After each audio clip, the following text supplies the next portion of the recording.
to work on death penalty cases, and he says typically prosecutors wait a while before deciding if the death penalty case is the route they're going to go. But in this case, Ryan Michael Bate is already facing 20 charges, and 2 counts will be the main focus. The aggravated murder, and the prosecutor has indicated that he is seeking the death penalty. He came right out of the chute and said that. Skorda says death penalty cases take a long time to get through the courts, and if you add in the appeals, we're talking about decades of hearings. He says prosecutors in this case must feel confident in their evidence to move as quickly as they are. Randall Jepson, KSL News Radio. People in Box Elder County are celebrating 100 years of their county fair and rodeo and honoring the lives of the 2 officers.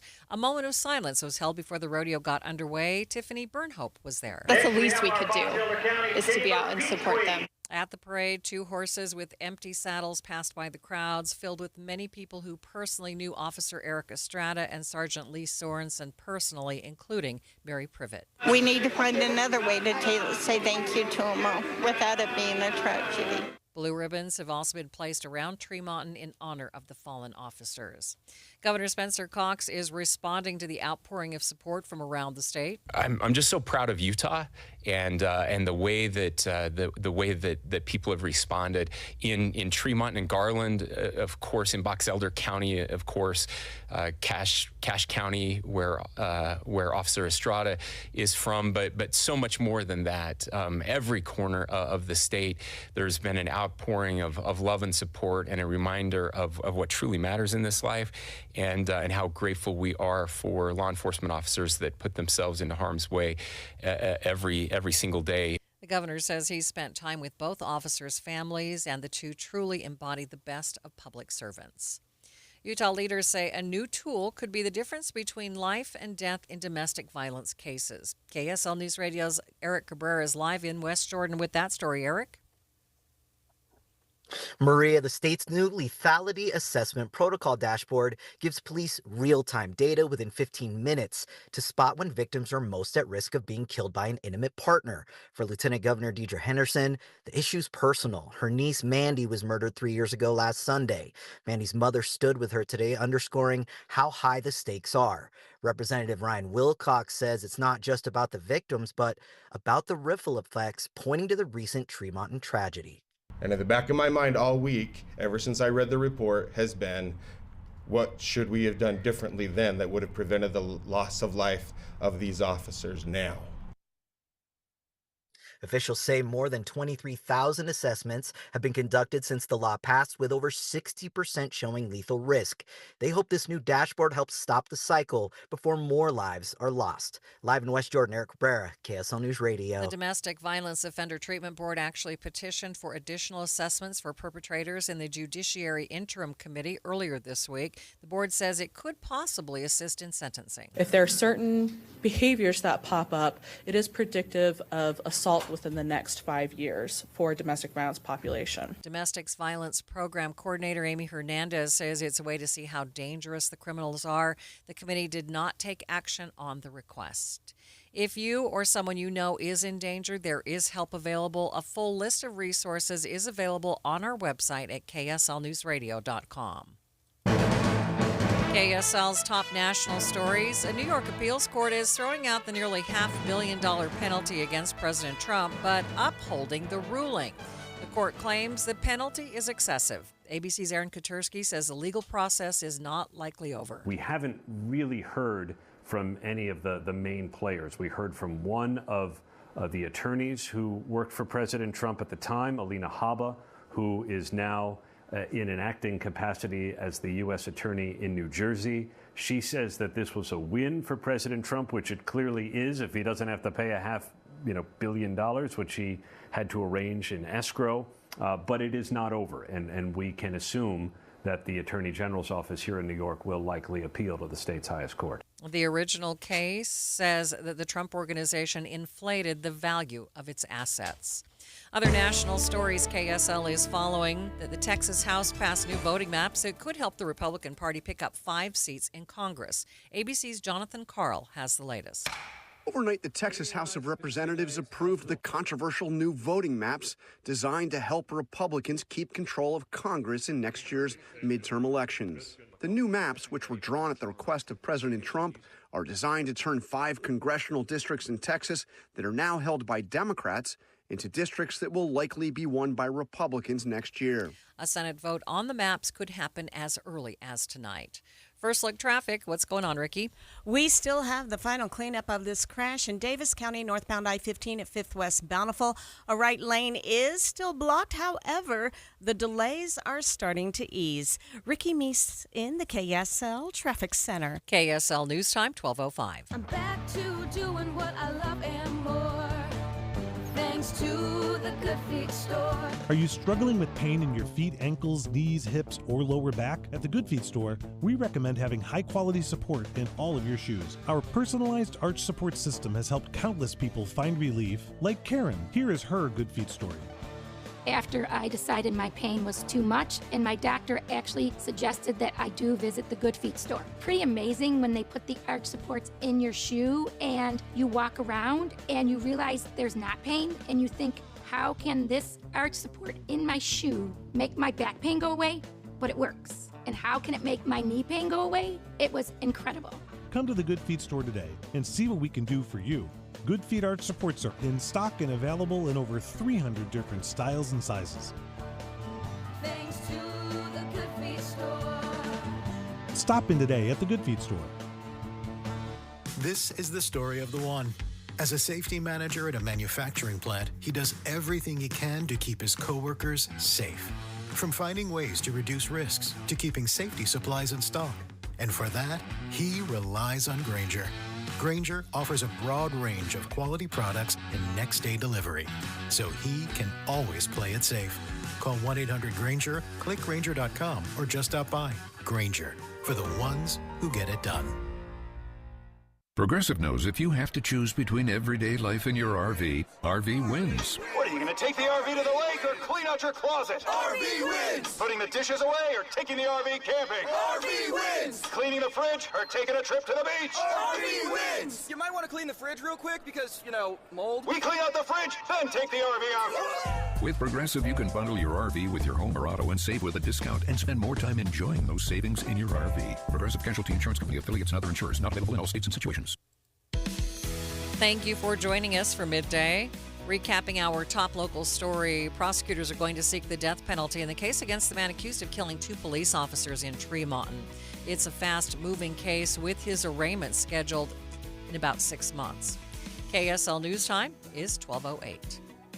Women now own more than 44% of all businesses in Utah. That from a new report by the Utah Women and Leadership Project. The latest data gives updates from early reports in 2016 and 2020. It finds the percentage of women-owned businesses in Utah increased from 31 to 44.5% in just 5 years. The Women in Leadership Project, based at USU, finds while women-owned businesses are a large contributor to Utah's economy, they're only receiving 2% of available funding for entrepreneurs. That is KSL News Radio's Heather Kelly reporting. A leader with the Church of Jesus Christ of Latter-day Saints addressed a packed Marriott Center crowd in Provo this week with his talk focusing on the role of artificial intelligence in our lives. Elder Garrett W. Gong is a member of the Quorum of the 12 Apostles, and in a devotional kicking off Education Week, he shared several scriptures with attendees on how they can gain understanding and wisdom on the gospel, but balance it with AI. AI cannot provide inspired divine truth or independent moral guidance. As a creation of God, man can create AI, but AI cannot create God. Elder Gong shared that AI can be used intentionally to help and improve the world, but it should be used as a tool and should not replace a person's own moral guidance. Brianna Willis, KSL News Radio. Tabernacle Choir at Temple Square is continuing their Songs of Hope World Tour, and last night they performed for the very first time in Argentina. KSL TV's Dan Rascone was there and talked to people in the crowd. I was surprised, I want to feel it, I want to cry, because the music touched me. The concert was held in an historic building that was originally a post office but has been transformed into a beautiful theater. Choir trip is also to celebrate the 100-year anniversary of the Church of Jesus Christ of Latter-day Saints in South America. Traffic and weather together. It's brought to you by Mountain America's My Style checking account. And here's Ricky Meese. 2 right lanes still blocked from this earlier accident with debris northbound I-15 at 5th West in Bountiful. That right lane and exit ramp are blocked as they sweep up everything that was spilled onto the roadway. It still may take a few more minutes before this is cleared out. But the good news is the heavier delays that we had earlier, those are easing. It's still slow getting around the crash, but no major backups. Salt Lake County Freeway seeing a quiet and nice drive. In theaters now, Sharing Aloha, a backstage look at the people behind Hawaii's #1 attraction. See the trailer, get tickets, and enter to win a Hawaiian getaway for 2. SharingAlohaTheMovie.com. Ricky Meese in the KSL Traffic Center. We'll go ahead and take a break from the record heat we saw yesterday. 95 the high, mostly cloudy skies. 96 tomorrow, mostly cloudy by afternoon, 30% chance for a shower. Saturday, mostly cloudy, 30% chance, 97 the high. From the KSL Weather Center, I'm Matt Johnson. And the 80s are just so much nicer. Mostly cloudy, 84 degrees downtown, and still to come on midday.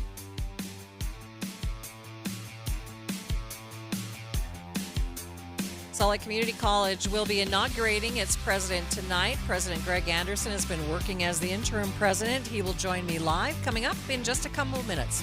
Right here on KSL News Radio, 102.7 FM and 1160 AM. And on the KSL News Radio app, sponsored by At Your Service Pros.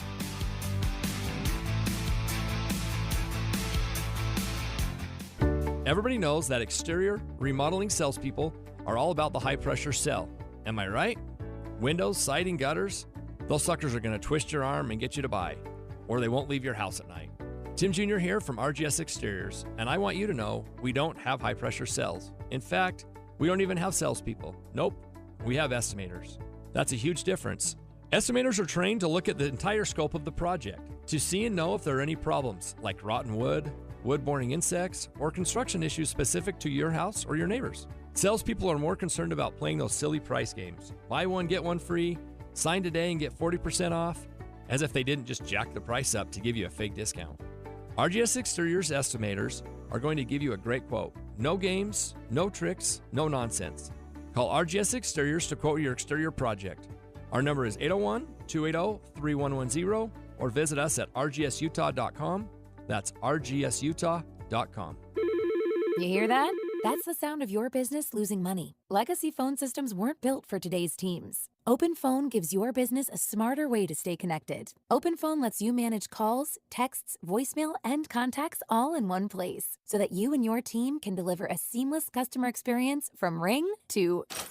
Need to take calls on the go? OpenPhone automatically transcribes, summarizes, and highlights next steps from every call, so you never miss a detail. Need insight into what closes a sale? With OpenPhone's AI call tags, you can instantly spot key topics like objections or pricing questions, and use those insights to coach your team and level up every customer interaction. And yes, you can bring your existing number with you for free. Keep your team in sync and your customers happy with OpenPhone. OpenPhone. No missed calls, no missed customers. Try OpenPhone for free at openphone.com/try and get 20% off your first 6 months. That's openphone.com/try. openphone.com/TRY.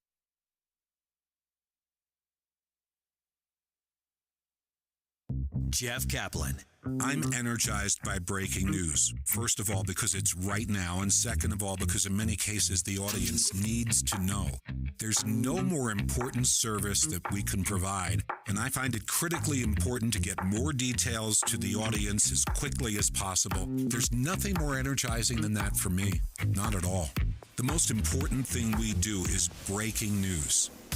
I am gratified that so many people listen to me every afternoon on KSL, but what they don't know is that there are so many people behind the scenes making it happen, checking on the traffic, answering the phones, making the calls, talking to the newsmakers. They're out in the street, into the field to get the raw information, and then putting it all together so that I can sit in front of a microphone and be a source of information every afternoon. But there are so many people who make it happen. That's what you don't know. Ride Home with Jeff Kaplan, weekdays 3 to 7 on KSL News Radio.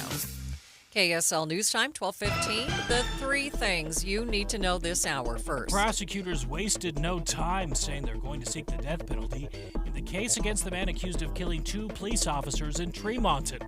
I'm KSL News Radio's Randall Jepson. Second, public safety is at the top of mind for many since the deadly shooting in Tremonton. A new tool in domestic violence cases could help prevent future tragedies. Third, traffic and weather together, Ricky. Right lanes blocked northbound I-15 at 5th West in Bountiful. If you're trying to get through Davis County, this is about a mile prior to the Parish Lane exit. With those right lanes and exit ramp blocked, they're in the final cleanup stages. They'll get those open any minute now, and the little bit of backup will clear. Ricky Meeson, the KSL Traffic Center. A break from the record heat today, but still warm with highs in the 90s. I'm Matt Johnson. 84 degrees in downtown Salt Lake City at the KSL Common Spirit Health Studios. Time for KSL's top national stories. From ABC News, I'm Michelle Franzen. Students and staff at the University of Tennessee, Chattanooga are on lockdown as campus and city police search the campus following reports of shots fired. Campus police in a social media post say no threat has been identified at this time. Ainsley Craig was waiting near campus for word about her friends. I'm just nervous for my friends because I was on the phone with one of my friends. She's in Lufkin on lockdown, and people aren't taking it very seriously. You can hear all the people talking in the background. The White House announcing a new trade deal with the European Union. Pharmaceuticals, alcohol, and semiconductors made in the EU will face a 15% tariff. That's less than what President Trump initially planned. ABC's Alexis Christoforous says it's not a done deal yet. The European wine and spirits industry was looking for a carve-out. They didn't get it. 15% tariffs still happening there. And also no deal on digital trade, at least not yet, talking about free speech and relaxed regulations for some U.S. tech companies doing business there. So still lots to figure out, but it's becoming clearer and more in focus. In Southern California, parole board hearings underway for Eric Menendez today. He and his brother Lyle have been in prison for more than 30 years for the shotgun murders of their parents. Both say they were acting in self-defense after being abused by their father. Inside this prison along the U.S.-Mexico border with Tijuana in sight, Eric Menendez is making his case for freedom today. He's connected remotely to California's parole board members who will decide if he is granted parole, but his chances for getting freedom from the board are not certain. He has violations in prison for things like having a cell phone, which could make it harder for him to be granted parole. By the end of the day, he will get a decision from the board. On Friday, Lyle Menendez will have his hearing. Alex Stone, ABC News, San Diego County. Hurricane Erin barreling north in the Atlantic. The storm still posing a threat for the East Coast. You're listening to ABC News. Time now for the KSL In-Depth. Salt Lake Community College will be inaugurating its president tonight. President Greg Anderson has been working as the interim president for the past year. He joins me now live. Thank you so much for being with me. Hello, nice to be here. There have been a lot of challenges and changes in Utah's colleges this year. What are you hoping to achieve this year? Well, we're excited to have our students back and really focus on our mission of the community college, which is to increase those pathways of transfer to university and help our students enter into high-wage opportunity careers that can support their families. What are some of the challenges that you hope to tackle in the next year? So we're focusing in on really helping more students complete, get into that pathway to complete their degree and move, and then really that post-completion, how do we help them step into careers that have higher wages and more opportunities? So you have so many different types of students doing so many different types of things. How do you give them the best advice? I mean, how do they know how to be successful? So I would say the first thing is to ask for help. So we at the community college here at Salt Lake Community College are here because we care. And so our staff and faculty, they want to see the success of students. So if you have questions, ask. Don't hesitate. For those folks who have been considering, they have children who are considering coming to community college, what do you see as the benefit to go to a community college versus a four-year college? We're a good starting pace for students. So our costs are lower. I think it's helpful for more students to be able to access. And our faculty are focused on teaching and learning. So we really are about that student experience and helping them achieve and more quickly reach their goals. I appreciate your time. Thank you so much for being with me, and congratulations. Thank you very much. Joining me live on the KSL Newsline, that is the president of Salt Lake Community College, Greg Anderson. Traffic and weather together. It's brought to you by Mountain America's My Style checking account. Let's check in now with with Ricky Meese. For those headed northbound on I-15, all lanes of traffic are now open where we had the accident at 5th West in Bountiful. You will see what's left of that over to the right shoulder. All the delays that it caused from the earlier right lanes being blocked, those have cleared too. So we're looking much better on I-15, both directions between Ogden and Provo. The rest of your Salt Lake County freeways also looking good. No accidents, no delays. When you need the financial products and services for every stage of life, Cyprus Credit Union is there for whatever the future holds. Visit cypruscu.com today. Ricky Meese in the KSL Traffic Center. KSL 7-day forecast. Hey, slightly cooler than yesterday. We like it. 95, mostly cloudy skies. 96 tomorrow, mostly cloudy again with a 30% chance for a shower. We keep 30% in there on Saturday, 97. All right, scattered thunderstorms possible on Sunday, 92. We'll continue to drop the temperature down to 89 on Monday. Scattered thunderstorms. Keeping monsoon thunderstorms in the afternoon on Tuesday, 85. More thunderstorm chances on Wednesday, down to 82. From the KSL Weather Center, I'm Matt Johnson. And mostly cloudy skies in downtown Salt Lake City, 84 degrees. The 7-day forecast is brought to you by Performance Automotive Bountiful. And a quick check of the markets at this hour. I'm seeing a lot of negative numbers. For example, the Dow is down by more than 120 points, more than 0.25%. A complete update of your money news is coming up next. KSL News Time, 1221. Starting at just $98 a pair. Getting help with plumbing repairs is easier than you think. All you have to do is call Any Hour Services or schedule an appointment at anyhourservices.com. No one helps more homeowners than Any Hour Services. Small businesses are the heartbeat of our communities, and Comcast Rise is making a difference. Now in its 5th year, Comcast Rise has delivered $160 million in support to 14,500 small businesses nationwide.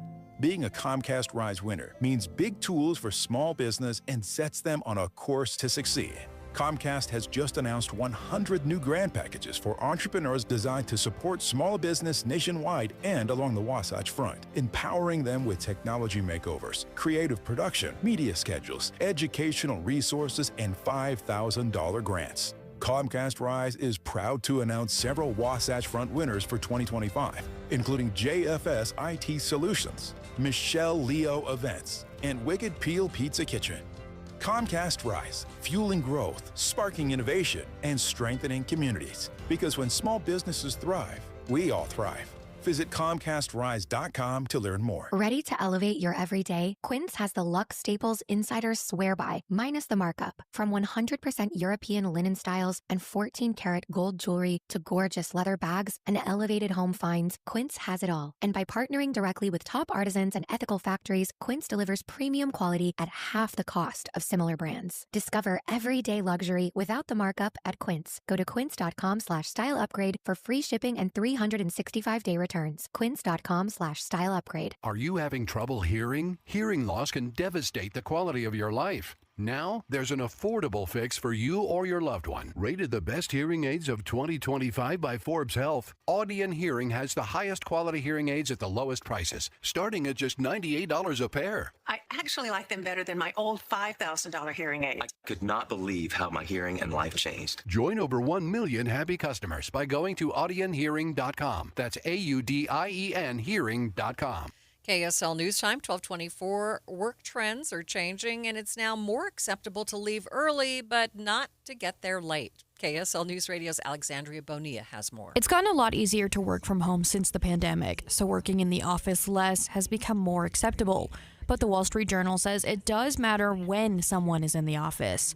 A new study found that most people think afternoons are typically more dynamic, but mornings have the same routine. So when someone is late to work, it's more noticeable and they're seen as less productive. People are also able to make it seem like they're working later by scheduling emails to be sent at a later time. Alexandria Bonilla, KSL News Radio. Watching Utah's money. Meta is freezing hiring in its AI department. The Wall Street Journal says it comes after the company brought on more than 50 researchers and engineers. It's reportedly gearing up for their super intelligence efforts. Maxinistas are living their best lives. TJ Maxx is raising its full-year guidance after some good numbers in the last quarter. It predicts 2026 earnings to be about 3% higher than before. Booking.com is paying out $9.5 million to settle a lawsuit out of Texas. The lawsuit claims the website deceptively marketed hotel rooms and omitted junk fees. Now, the company denies any wrongdoing. Taking a look at your money at this moment, the Dow down by 134 points, more than 0.25%, sitting at 44,804. S&P down by 22. The NASDAQ down by 81 points. A Wyoming man is facing animal cruelty charges after he allegedly hit a wolf with a snowmobile, taped its mouth shut, and brought it into a bar before killing it. Happened back in February of 2024. Cody Roberts previously paid a $250 fine for illegal possession of wildlife, but avoided more serious charges. Roberts faces up to 2 years in prison and a $5,000 fine if convicted. Some things never change. Sure, we've expanded Inside Sources to 3 hours on KSL, and it's on 9 to noon. But the news, traffic reports, and weather updates that have been a part of your ride in the car since before you can remember, always there. And that will never change. Find us in your car at 102.7 FM. I used to get overwhelmed at the grocery store. One minute I'm reading a label that says healthy. Next thing I know, it's packed with sugar and stuff I can't pronounce. That's when soda stepped in. When I started the program, I didn't just get a food plan, I got a lifeline. I lost 82 pounds in 16 weeks. But more than that, I learned how to eat smart, shop smart, stay on track even when life gets messy. I could text my soda nutritionist from aisle 5 and get instant help. That's support you don't get from a label. This isn't about being perfect, it's about being prepared. And with soda, I finally felt in control of my health and my habit. Go to sodaweightloss.com. sodaweightloss.com. SOTA. It stands for State of the Art. Click the Request Your Nutritionist callback. Get to it. You can do it. You know how I know you can do it? Because I did it. sodaweightloss.com. sodaweightloss.com. Soda is, say it with me, state of the art. I'm Dave Cawley, investigative journalist and host of the podcast Cold. In October of 1985, a woman named Cherie Warren left work at a busy Salt Lake City office to meet her estranged husband at a downtown auto dealership. She never made it home. Cherie's car surfaced weeks later in Las Vegas. In the parking lot of a hotel casino. No one knows how it got there. Strange. It was strange. Both Cherie's estranged husband and her boyfriend raised suspicion for investigators. I kind of thought that he might have done something. But no arrests were ever made. In Cold Season 3, we dig into double lives, make new connections in the case, and examine the difficulty raised by reasonable doubt. We want answers just as much as anyone else. They have creeps like that now too, so nothing's changed. That's the new Cold Season 3, The Search for Cherie. Now available anywhere you get your podcasts. I wanted to make just a quick apology here. Earlier in the show, I said that the new president of Salt Lake Community College was Greg Anderson. It's actually Greg Peterson. Our apologies for that mistake. The murder of two men forces their families to wrestle with impossible questions. Who is forgiveness for? Does everyone deserve a second chance? Follow Season 2 of The Letter, Ripple Effect, at theletterpodcast.com or wherever you get your podcasts. Traffic and weather together. It's brought to you by Mountain America's My Style checking account. And here's Ricky Meese. Still a couple of vehicles left over from this earlier Davis County crash on northbound I-15 near 5th West Bountiful and about a mile before Parish Lane. They are out of traffic on the shoulder, so all lanes are open and traffic getting through the area just fine now. In fact, all Valley Freeway traffic looking good with no other problems. Advanced Window Products, $2,500 off 10 windows or more. AdvancedWindows.com. Affordable windows guaranteed. Ricky Meese in the KSL Traffic Center. Calling for mostly cloudy skies today, and that's going to help to keep things cooler. Look for a high of 95. 72 overnight, mostly cloudy skies. We'll jump back to 96 tomorrow, mostly cloudy, 30% chance for rain. 97 on your Saturday, mostly cloudy, 30% chance for showers. From the KSL Weather Center, I'm Matt Johnson. Definitely could use a little bit of rain, mostly cloudy in downtown Salt Lake City, 86 degrees. You're listening to Midday with Maria Shilaos on KSL News Radio, 102.7 FM and 1160 AM. Good afternoon. KSL News Time 1230. KSL's top story this hour.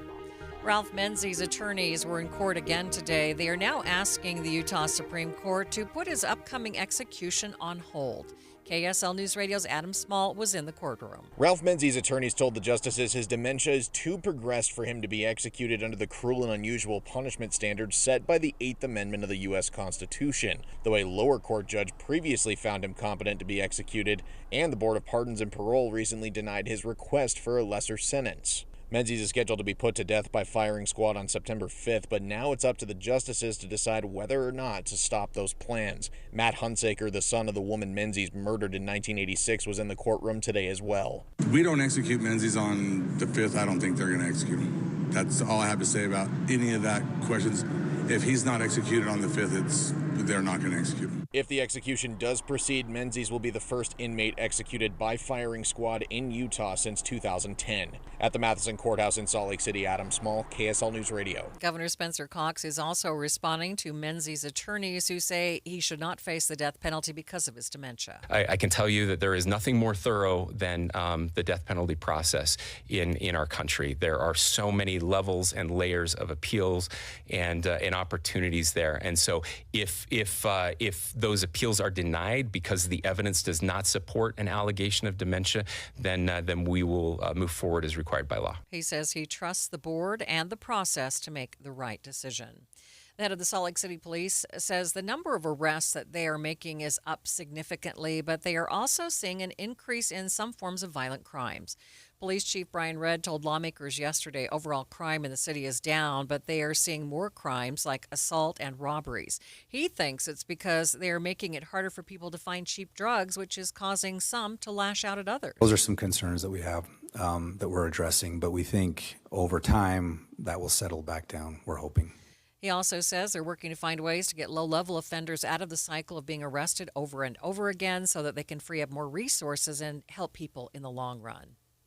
Utah's governor is ready to step up pressure on ways to help the water levels in the Great Salt Lake. KSL News Radio's Tammy Kikuchi reports the governor addressed the issue in his monthly news conference. Governor Spencer Cox says lawmakers will take up the Great Salt Lake issue in special session because water usage is spiking and the lake level continues to drop. But there are some positives. Mineral companies haven't been able to take as much water as they normally have because of a bill that we signed last year that prohibited that from happening. We've seen a huge change in behavior. The governor is hopeful that new technologies will help farmers use water more efficiently. He says the pushback he received initially on ways to increase the water level in the Great Salt Lake have subsided as people are realizing he was right. Tammy Kikuchi, KSL News Radio. Lawmakers are being asked to give the State Department of Natural Resources more control over the levels of the north and south arms of the Great Salt Lake. Alta Fairborn is with the Utah Rivers Council and says something needs to be done about the Great Salt Lake. Real solutions exist, but if the legislature refuses to have a healthy discussion and debate about them, what hope do we have that this entire lake will exist in the future? Joel Ferry is the executive director for the Department of Natural Resources. This is not us giving up on the lake or kind of waving a white flag on the north arm. This is us putting in place proper management tools so that we can manage to the highest and best use and ability with the resources that we have. The interim committee voted to recommend the draft bill to the full legislature. KSL's top national stories. There is no real movement on a potential meeting between Russian President Vladimir Putin and Ukrainian President Vladimir Zelensky.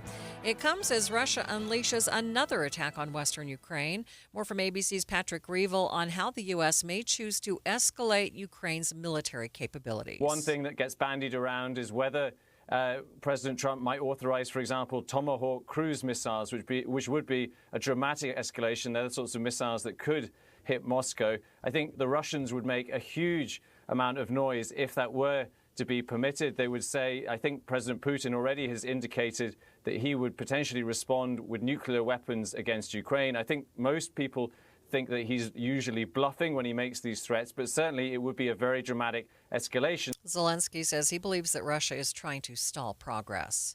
The White House and European Union is releasing details on the framework of the trade deal that was announced back in July. Many imported items from the EU will have a 15% tariff, meaning U.S. businesses importing them will pay that additional 15%. ABC's Alexis Christoforous reports. We could see tariffs on EU autos and auto parts be reduced in the matter of weeks, coming down from their current 27.5% to 15%. But that is only if the EU makes good on a number of promises, including bringing to zero the tariffs it would impose on industrial goods coming from America. To be fair, it was nearly at zero prior to this deal. Pharmaceuticals will also be limited to 15%. First look traffic. What's happening on the roads, Ricky? Good speeds on all the Valley freeways, and right now enjoying a crash-free commute. Ricky Meese in the KSL Traffic Center. KSL News Time, 12:35. For nearly 70 years, Les Olson IT has been the trusted name for businesses. From state-of-the-art printers and copiers to managed IT services, we have the solutions you need to stay ahead in today's world. And now Les Olson IT is trusted and licensed in Utah for security systems, for technology that helps you work smarter. Les Olson IT, providing solutions that empower your business.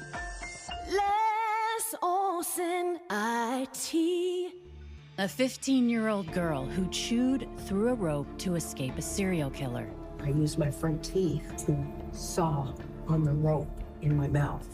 The killer prowled the Pacific Northwest in the early 70s. He's been convicted of murdering 2 young women, but suspected of many more. Maybe there's another one in that area. Follow Stolen Voices of Dole Valley now, so you don't miss an episode. You're still glowing, flirting, grooving. You still got it. But your immune system weakens as you age, making it harder to fight flu, pneumococcal pneumonia, RSV, and COVID-19. Vaccines are a key part of any health routine and help strengthen your immune response. Ask your doctor or pharmacist which vaccines you need. Schedule in minutes at vaxassist.com. Sponsored by Pfizer.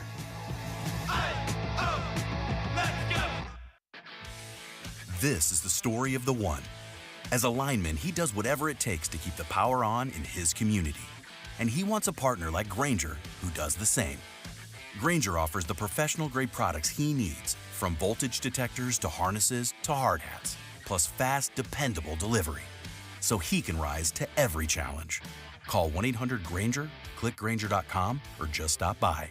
Grainger, for the ones who get it done. Thank you for joining us for Midday. Recapping our top story, attorneys for Ralph Menzies stood before the Utah Supreme Court today, asking them to put a stop to his execution, which is now just about 2 weeks away. KSL News Time, 12:37. Other national stories KSL is following this hour.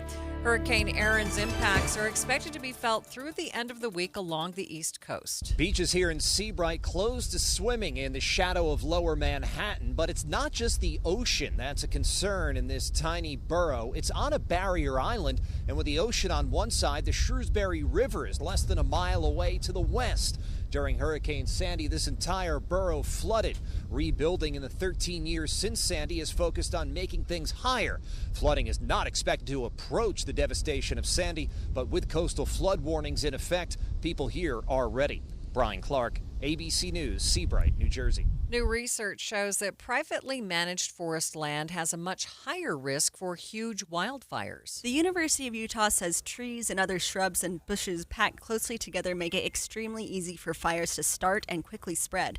These kind of conditions are more common in privately managed forests, where timber companies often harvest and replant trees in tightly packed grids. Publicly managed lands have their own issues. They often face underfunding and direct opposition to their management proposals. Brianna Willis, KSL News Radio. The Buckley Draw fire above Provo has burned 446 acres and is only 21% contained. U.S. Forest Service says crews are working on putting out the hot spots and creating fuel breaks around the fire. Evacuation levels in the foothills of Provo have been downgraded to green, but there are still some closures in place on mountain trails and roads. New research finds almost half of Utah businesses are women-owned. KSL News Radio's Heather Kelly has details. Businesses where a woman is the highest paid employee grew by more than 12% over the last 5 years across the U.S. That's according to a report from the Utah Women in Leadership Project. They also found that while there was a jump in women-owned businesses in Utah, these companies only receive 2% of available funding. The report shows these women-owned businesses are a huge contributor to Utah's economy, but face hurdles in access to capital, creating connections, and affordable childcare. I'm KSL News Radio's Heather Kelly. Traffic and weather, it's brought to you by Mountain America's My Style checking account, and here's Ricky Meese. You're good to go if you're traveling I-15 north or southbound. That's in Weber, Davis, Salt Lake, and Utah counties. The rest of your Salt Lake County freeways and our main secondary seeing a nice and quiet drive.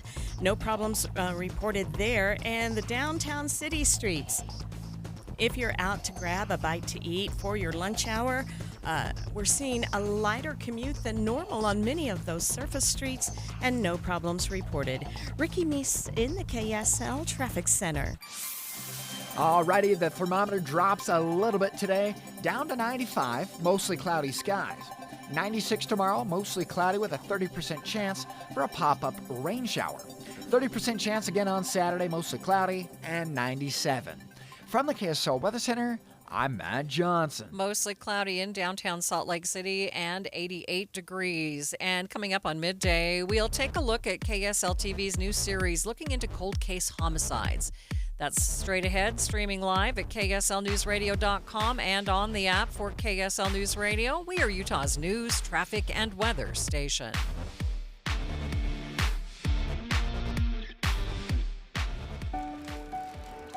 The power of we believes in you.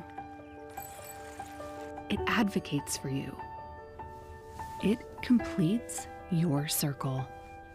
It makes sure you have the strongest circle possible. And with Intermountain Health in yours, you'll always have the care you need to live the healthiest life possible. That's the power of we. Intermountain Health. When you need a new water heater, you need it right now. Yep, can't wait on that. When you need a new furnace or a new air conditioner come the summertime, you need it right now. So Superior Water and Air has a wonderful program where they can help you with financing. If you need it, get it today and pay it off when you get your tax refund or just over time. And that's one of the great things is they have multiple financing options. It's not just one, okay, you've got to do it this way. It's, you can wait till just after your tax refund. Well, what if you need no payments until later in the year? Yeah. They can work with you like that because, look, they want to help you get you back on your feet with the thing that doesn't work that you got to use. Yeah. And they'll just work with your situation. What a great way to do it. I loved introducing you to my friends at Superior because they're just great people. And when you invite somebody into your home, you want to feel good about them. Yeah, and they're so customer-centric. That was what really impressed me was they wanted to work with me and my family, whatever needs we might have. Right. They want your home to be safe and clean. Superior Water and Air. Here's the number, 801-872-8483, or go to superiorwaterandair.com.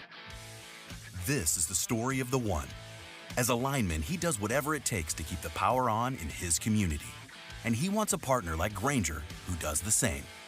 Grainger offers the professional-grade products he needs, from voltage detectors to harnesses to hard hats, plus fast, dependable delivery, so he can rise to every challenge. Call 1-800-GRAINGER, click Grainger.com, or just stop by. Grainger, for the ones who get it done. Coverage varies by plan. View contracts and exclusions at EnduranceWarranty.com. If you have a 2004 or newer vehicle that's out of warranty or about to be, Endurance is urgently notifying U.S. drivers about their low-cost vehicle coverage plan designed to save drivers thousands on rising vehicle repair costs. Those who qualify can pick their plan, coverage, and repair shop. Roadside service, towing, and rental cars included. All covered repairs get paid directly to the repair shop for you. Call now for your free quote. Call 800-298-7906. 800-298-7906. Jeff Kaplan. When you're online, that's sometimes a source of fourth-hand information. Somebody does the reporting. Another website Googles, they find it, they rewrite it, and by the time you read it, you know the old game telephone. But KSL is a source of primary information. We have reporters on the street. They're out in the field finding out the details. And the difference between online and KSL News Radio, night and day. Jeff Kaplan's Afternoon News, 3 to 7 on KSL News Radio. KSL News Time, 1245. The three things you need to know this hour. First, attorneys for Ralph Menzies stood before the Utah Supreme Court today asking them to put a stop to his execution, which is now just about 2 weeks away. I'm KSL News Radio's Adam Small. Second, the amount of businesses owned by women continues to grow in Utah, but new research finds they aren't receiving the same funding as male-owned businesses. Third, traffic and weather together, Ricky. Looking at a quiet drive along the Wasatch Front, whether you're traveling the Valley freeways, main secondaries, or side streets, you're good to go. Right now, I-15 seeing normal KSL travel times, both directions between Ogden and Provo. Ricky Meese in the KSL Traffic Center. A gradual increase in monsoon moisture means thunderstorm chances in the 7-day. I'm Matt Johnson. And mostly cloudy, 88 degrees at the KSL Common Spirit Health Studios. Time now for KSL's top national stories. ABC News, I'm Michelle Franzen. After raking North Carolina's Outer Banks and coastline, Hurricane Erin is barreling northeast and swirling in the Atlantic. Storm surge and rip currents still the threat up and down the East Coast. New Jersey's governor just declaring a state of emergency. ABC's Ginger Z was along the Jersey shore earlier. The Atlantic Ocean is rocking and rolling. The sea foam flying, we're getting sandblasted.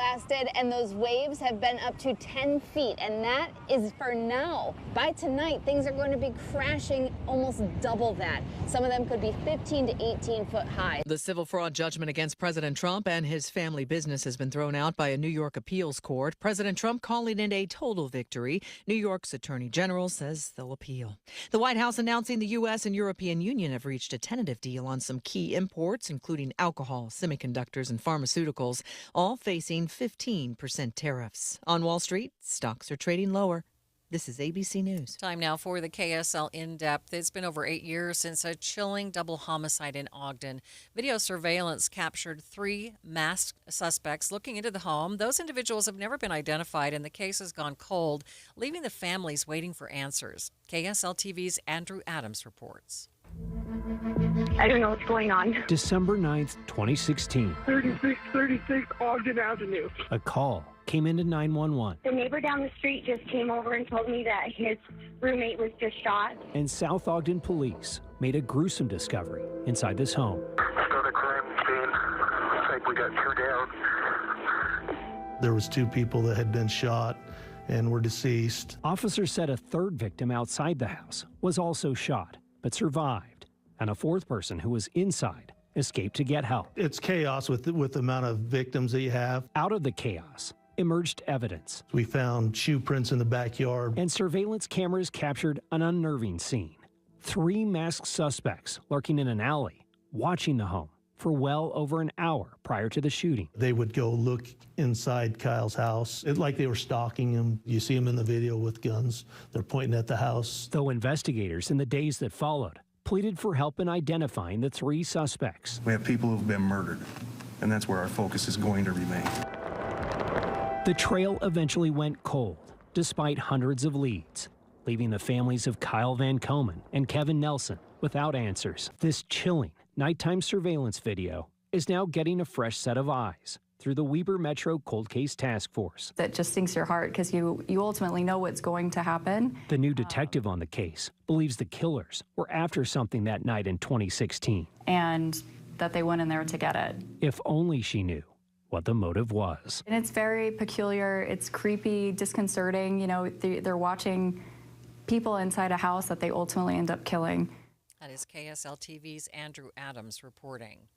Traffic and weather. It's brought to you by Mountain America's My Style checking account. And let's get the latest with Ricky Meese. Right now, I was checking some of the traffic cameras and some of our traffic websites, and unusually quiet out there. Enjoy it while you can. If you're traveling I-15, all clear, both directions between Ogden and Provo, as well as the rest of your Salt Lake County freeways. We have had a little bit of busy traffic at times, and that's at the intersection of Mountain View Corridor and 3500 South. That's not unusual, but just be prepared for a little bit of backup if you happen to be traveling that area. Mortgage rates are going down. Take advantage.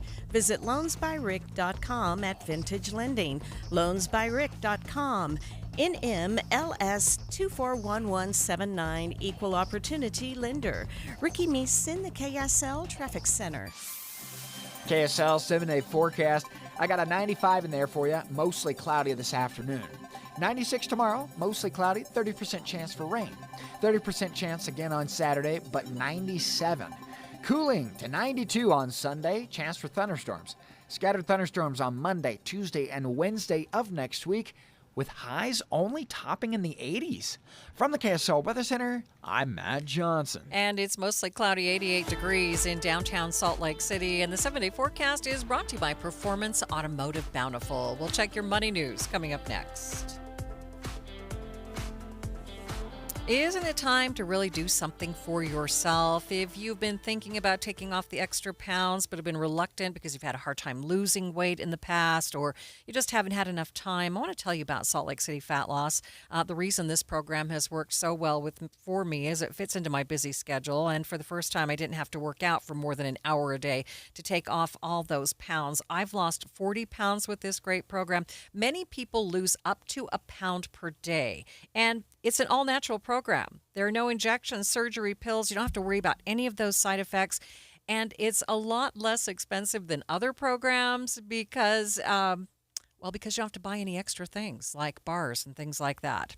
Find out how you can save $200 now at slcfatloss.com. You can also call them at 801-450-1882, slcfatloss.com, slcfatloss.com. The IRS finally caught up with Louie. I hadn't paid my taxes in 8 years. I owe the IRS a lot of money. Louie was in deep trouble. We're going to take your house, put a lien on your bank account, garnish your pay. They don't care. They're going to take your paycheck. Louie found out about Optima Tax Relief, the leading tax resolution firm. A-plus rated by the Better Business Bureau, they've resolved over $1 billion for their clients. Optima Tax, they help me. They calm me down. They make me feel comfortable, and I trust them. Louie has a lot to be thankful for. I don't owe the IRS anymore, and I'm able to live a comfortable life, a lot better life. It was because of Optima Tax. For tax help you can trust, call Optima now for a free consultation. Take it from Louie. If you owe the IRS, don't go it alone. Give Optima Tax a call. They can help you. Call 800-343-6460. 800-343-6460. 800-343-6460. Optima Tax Relief. Testimonial from an actual client. Some restrictions apply. For complete details, please visit OptimaTaxRelief.com. Getting help with electrical repairs is easier than you think. All you have to do is call Any Hour Services or schedule an appointment at anyhourservices.com. No one helps more homeowners than Any Hour Services. Respiratory virus season is quickly approaching, meaning we'll see more flu, COVID, and RSV in our community. The good news is vaccines are available that will help prevent these infections and keep people healthy. For flu and COVID, everyone aged 6 months and older are recommended to be vaccinated to help protect ourselves and our families against serious illness. Fall remains the best time to be vaccinated. Respiratory viruses circulate year-round, but peak late fall through winter. Your doctor can recommend which vaccines are best for you and your family. Brought to you by Intermountain Health and KSL News Radio. Mom and Dad used to argue about everything, especially about Dad's drinking. It drove me crazy. It got so bad, I couldn't do my homework. I couldn't concentrate. I absolutely refused to let any of my friends come to our house for any reason. I would have been humiliated if anyone found out how much my dad drank and how loud my mom screamed at him. My family went from totally crazy to quiet, calm, and even peaceful. The only thing that happened is my mom started going to Al-Anon family groups. Her relationship with my dad really changed. I asked Mom if she would take me to her Al-Anon meetings or to Alateen. I wanted to see if I could have a better relationship with my dad. I'm sure glad I did. If someone's drinking troubling you, you might be surprised at what you can learn in an Al-Anon or Alateen family group from people just like you. Call 1-888-4-ALANON or go to alanon.org. So, you want to be a hero. Here are some ways to get the job. Hunt down that killer shark. Or run into a burning house to save a kitten. Luckily, there's an easier way to become a hero. Call 911 if you see someone experiencing the symptoms of stroke, sudden weakness on one side, or trouble speaking, walking, or seeing. Stroke. Know the signs. Act in time. You'll be a real hero. A message from the National Institute of Neurological Disorders and Stroke. KSL News Time 12:54. Radioactive shrimp. It sounds like a late night movie, but it's a real Walmart recall. KSL News Radio's Eric Cabrera explains. The FDA says certain frozen shrimp could be contaminated with cesium-137, a radioactive material created in nuclear reactors and bomb tests. Marine scientist Dr. Jennifer Brandon says one batch in the supply chain tested positive, sparking the nationwide recall. It all depends on the dosage. Really, if you were to just eat a few shrimp that had been exposed, you would actually probably be fine. But if your whole diet was radioactive shrimp, you would probably have some problems. She says the good news is the shrimp was caught early and recalls like this are rare. Brandon adds people don't need to stop buying shrimp and isn't a reason to panic. Eric Cabrera, KSL News Radio.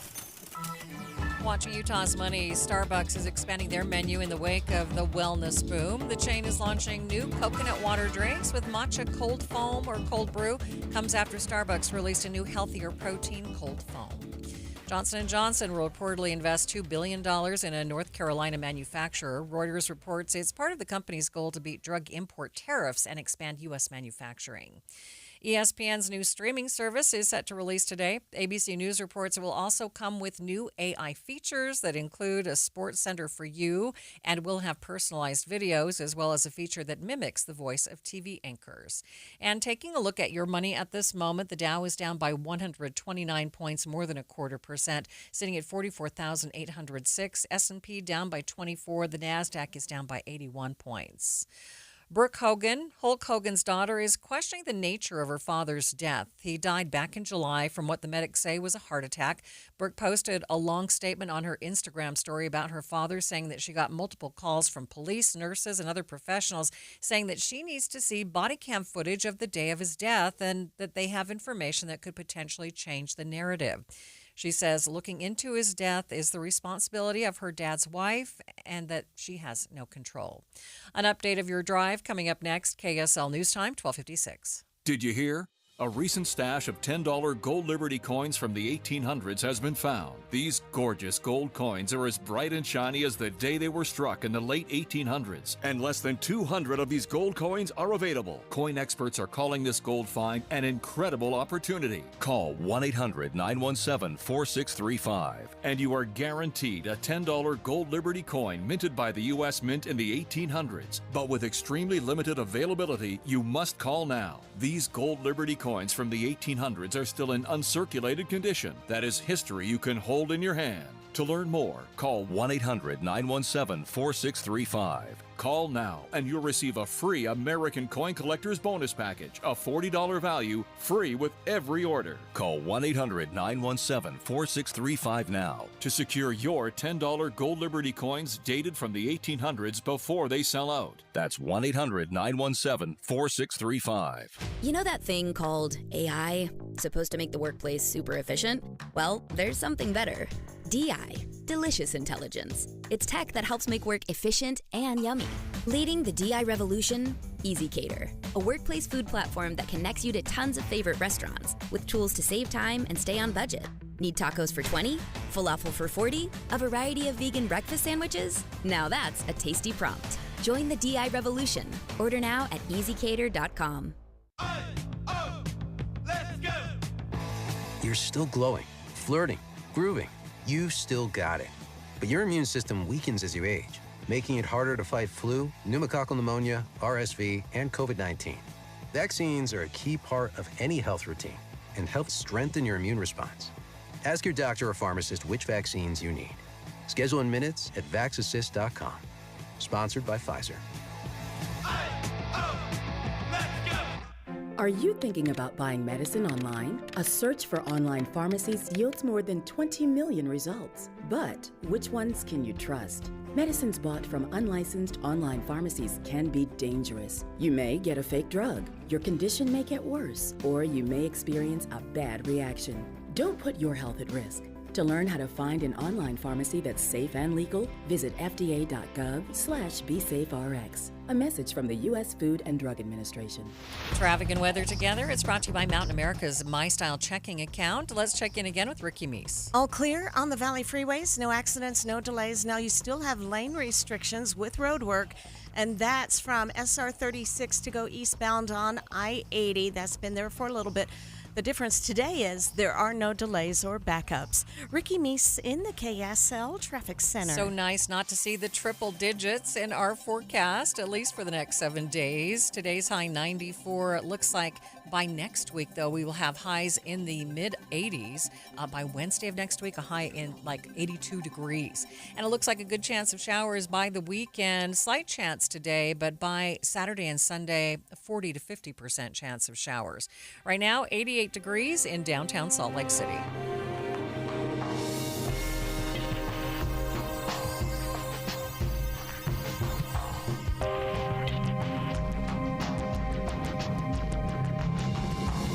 KSL FM Midvale. KSL Salt Lake City. From the KSL Common Spirit Health Studios, this is KSL News Radio. Utah's news, traffic, and weather station.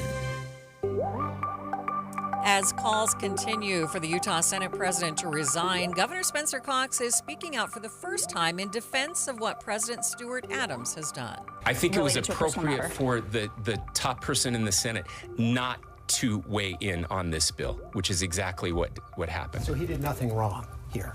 I just said what I think is appropriate is that he did not weigh in on this bill. The time is 1 o'clock on Thursday, August 21st. It's midday. I'm Maria Shilaos. Coming up, a somewhat tense situation between the governor and reporters today over the handling of legislation relating to sexual activity between teenagers. Also this hour... Hey! Break the window. The whole house is gone anyway. Several West Jordan teenagers putting their lives in danger to save 2 dogs trapped in a blazing house fire. But first, our top stories. Prosecutors filed 20 charges against the man accused of killing 2 police officers in Tremont, and the legal process is moving much more quickly than normal for a death penalty case. The prosecuting attorney in this Bate case filed these charges very, very quickly.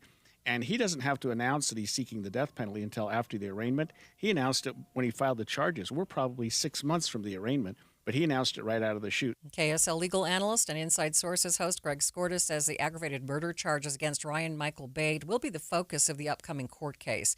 And he says prosecutors must feel that they have solid evidence to move so quickly. Our top national story this hour from ABC News. President Trump is declaring victory now that an appeals court has thrown out the massive civil fraud penalty against him.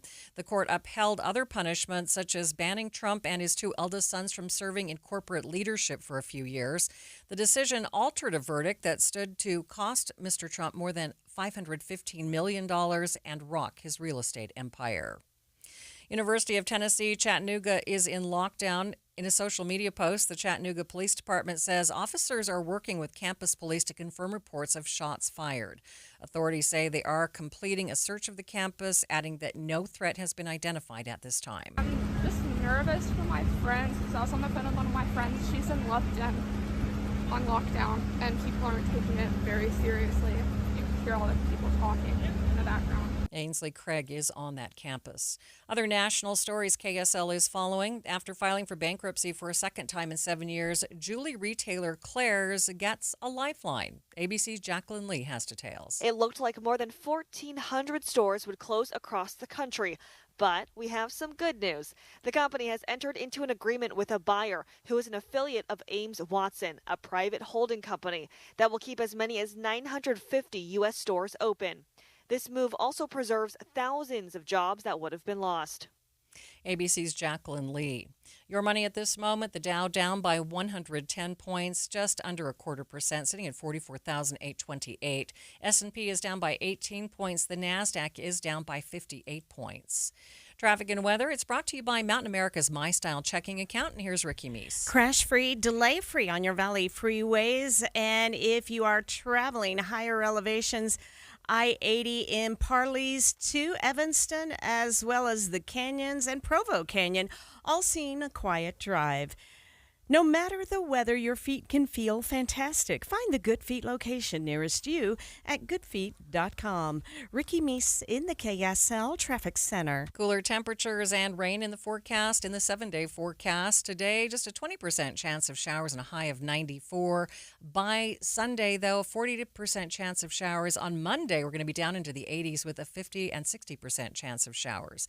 88 degrees at the KSL Common Spirit Health Studios. The sources where we get our news matters. When you listen to Utah's Morning News, we want you to feel the stories are important to you and trustworthy. This is Amanda Dixon. And I'm Andy Farnsworth. Join us weekday mornings on KSL News Radio. Any Hour Services can make sure your AC keeps you cool this summer. Whether you need a tune-up, repair, or just a second opinion about replacing it, call Any Hour Services or visit anyhourservices.com. Tim Jr. here from RGS Exteriors. I want to tell you about our famous "You Don't Need a Warranty" warranty. That's right. It's a warranty you don't need, but we give it to you anyway. Let me explain. Most warranty problems for siding, gutters, and windows are caused by not installing stuff right in the first place. If you rush the work, cut corners, or use subpar materials, you're just begging for problems later. At RGS Exteriors, we don't tolerate careless workmanship. We slow down, focus on every detail, and use only the best materials. We prevent warranty work by doing the job right in the first place. That's why the 10-year everything guarantee we give you is also known as our "You Don't Need a Warranty" warranty. We absolutely will be there if you need to use it. But honestly, you probably will never have to. Done right the first time. That's the RGS way. For siding, gutters, and windows, call 801-280-3110 or visit us at rgsexteriors.com. When you take your grandkids to Disney, do they know what's in your investment portfolio? Do they even care? They're busy having a great time, and you're busy making memories. At Galileo Wealth Management, we understand the nuts and bolts of retirement planning, our investments, the stock market, taxes, Social Security, Medicare, and more. But think about it. What are you trying to do here? Is your goal to beat the S&P? Or is your goal to make memories with your family? Our goal is to give you the confidence to spend in retirement without the fear of running out of money. Call Todd Kim at Galileo Wealth Management today, 801-516-3227. That's 801-516-3227, or go online to GalileoWealth.com. Let Todd Kim and Galileo Wealth Management help you make memories, not just money.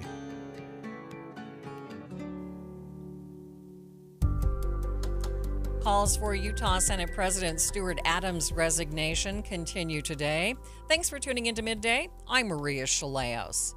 This morning in his monthly news conference, Governor Spencer Cox answered questions about claims that Senate President Stuart Adams abused his power by initiating passage of a law that helped his granddaughter reach a plea bargain. A provision of Senate Bill 213 allows 18-year-old high school students to face lesser criminal charges if they engage in non-coercive sexual activity with teenagers under the age of 14. Reporting from KSL.com explains that this law was initiated by Adams, though he did not sponsor the bill or acknowledge that his granddaughter was facing charges after having sex with a 13-year-old. She was an adult, but still in high school at the time. Now, we want to play a few longer portions of the governor's answers and his back and forth with reporters to help you, as listeners, get a better picture of the governor's responses. This begins with a reporter's question. In regards to Stuart Adams, do you think that there should be a third-party investigation or at least a legislative ethics inquiry into the allegation against him? What is the allegation against him? The allegation that he... is there something that needs to be investigated? Are there facts in dispute here? Well, the allegation is that he promoted, and he's denied this, that he promoted legislation that would benefit a relative in a criminal case, and that President Adams has denied that, saying that's not the case. Is there an allegation that he promoted it? What is the allegation? The allegation... that he's denied. The allegation is that he promoted legislation to benefit a relative in a criminal case. To whom did he promote? Pardon me? To whom did he promote this legislation? Well, as has been reported, he allegedly supported that legislation at the Capitol The Speaker of the House is now convening a meeting of stakeholders to review whether that is the right policy. There have been rallies at the Capitol calling on the president to resign over this. There's a state senator and a Salt Lake County councilman. You still haven't given me the allegation, though. To whom did he promote this? That he abused his power. Okay, there's how did he abuse his power? Who did he promote this to? Who did he talk about this to? He talked about it to his Senate Majority Leader, and they both admitted that. Is there anybody else? Is there an allegation that he promoted it to someone other than his? That he talked to the defense attorneys, that he sent letters to the judge, that he... Okay, that's very different. Those are two very different things. Again, I'm trying to understand. You're saying there's some allegation out there. I don't think there are any facts in dispute. I think the facts are very clear. He talked to the Senate Majority Leader. The Senate Majority Leader took that information. He went into and he proposed a piece of legislation. I found out about this case that you're referring to when I read the article.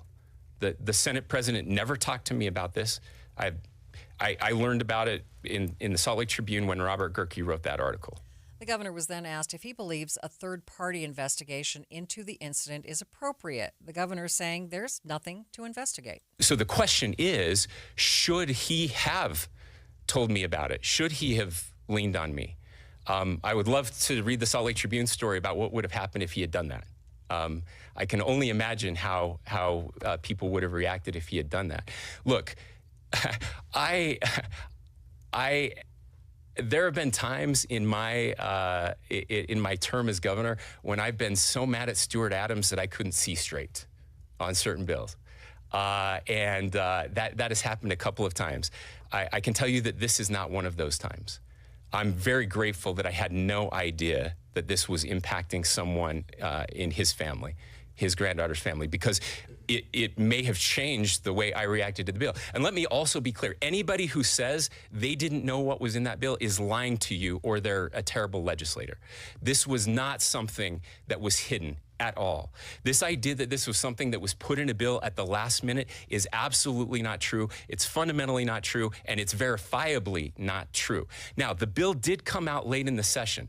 That part is true, not because of this provision in the bill, because this is an incredibly complex bill that lots of people were working on for months and months and months, really years going back.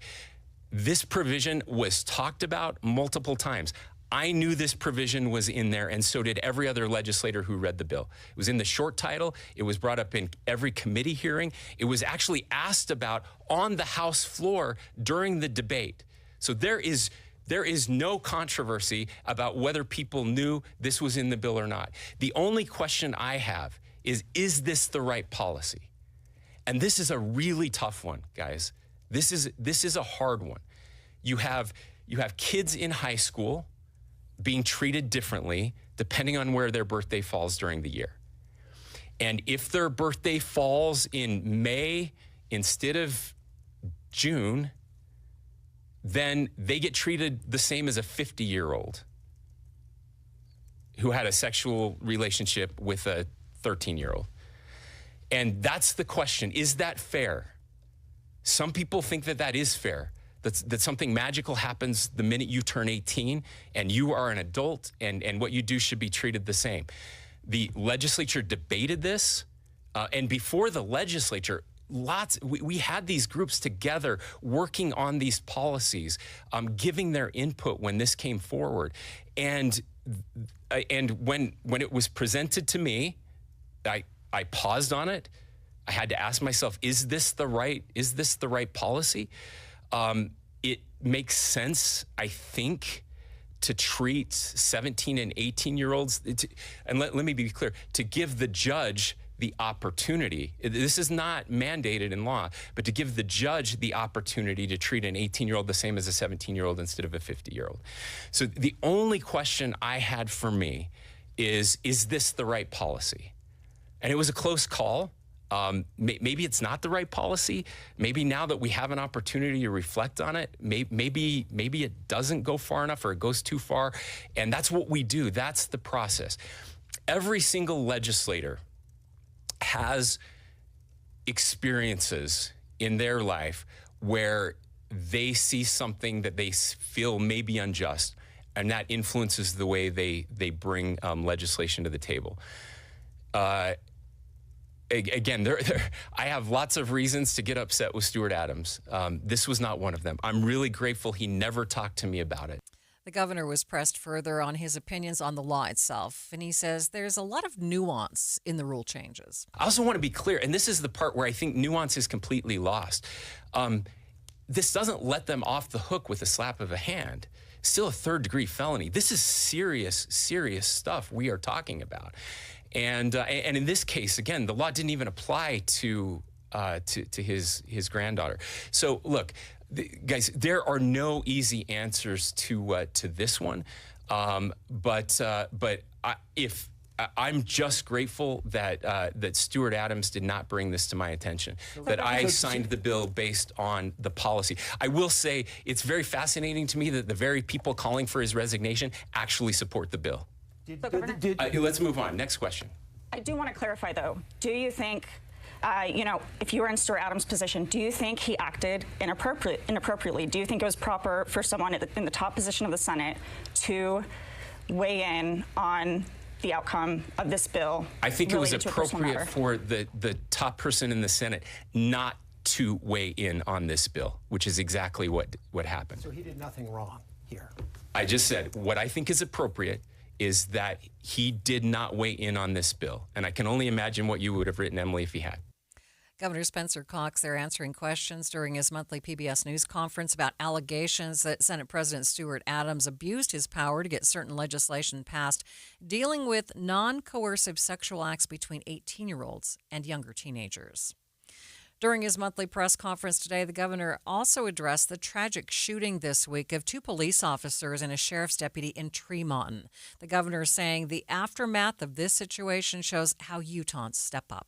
I'm just so proud of Utah and the way that that people have responded in Tremont and Garland, of course, in Box Elder County, of course, Cache County, where Officer Estrada is from, but so much more than that. Every corner of the state, there's been an outpouring of love and support and a reminder of what truly matters in this life, and how grateful we are for law enforcement officers that put themselves into harm's way every single day.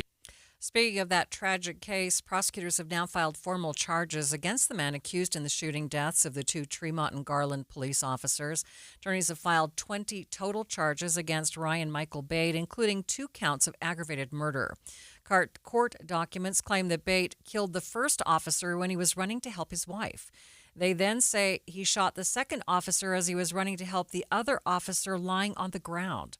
Today on Inside Sources, co-host and KSL legal analyst Greg Skordas outlined the case. I think what happened here is the prosecutor decided that if there are charges that fit, charges that were consistent with what was being learned, that he was going to file those. So there are the 2 aggravated murders, one for each of the police officers that died, an attempted aggravated murder for the officer that was shot at but not killed, and then there are a bunch of other charges, including charges related to the shooting of the dog, other charges related to other gunshots that were fired by the suspect. He says Bates is also charged with possession of bomb-making materials. When the police arrived and went into the house, they found some Molotov cocktails. Wow. So he's charged with what we call possession of an incendiary device, short for bomb or long for bomb. But they found bomb-making materials, or actually bombs, in the house. So wow. 20 counts. Also, they refiled the 2024 domestic violence case. Now, that was a 5-count information charge in 2024 involving domestic violence with respect to his wife. That case was dismissed after she apparently asserted what we call the spousal or marital privilege, indicating I don't want to testify. That case has been refiled, which makes me think she's now decided she is willing to testify in that case. Since the prosecutors have also filed their intent to seek the death penalty in the case, Greg says Bates will not be released on bail, and he says that may be the reason his wife has now decided to testify against him. This is a case, Holly, that we would have the judge would be allowed to provide no bail. In other words, he's not getting out of jail. Right. In a capital case, Utah allows a judge to set no bail, and that's certainly what's going to happen here. There's no way that this man is going to be provided bail no matter what happens, and I don't think that will change at all. And so, yeah, he'll be sitting in jail, and you're right. That might give her some sense of peace and safety, and realizing that she can now testify without having any consequences. During his monthly news conference, the governor also said that he agrees with prosecutors on their intent to seek the death penalty. I think it's very appropriate in this case, and I support that. Again, prosecutors have filed 2 murder charges against the man accused of shooting and killing 2 Tremonton police officers. Ryan Bate also faces 20 other charges. Cuts to national intelligence budgets and staffing. Could it leave the U.S. in a vulnerable place? We'll get an expert's view next.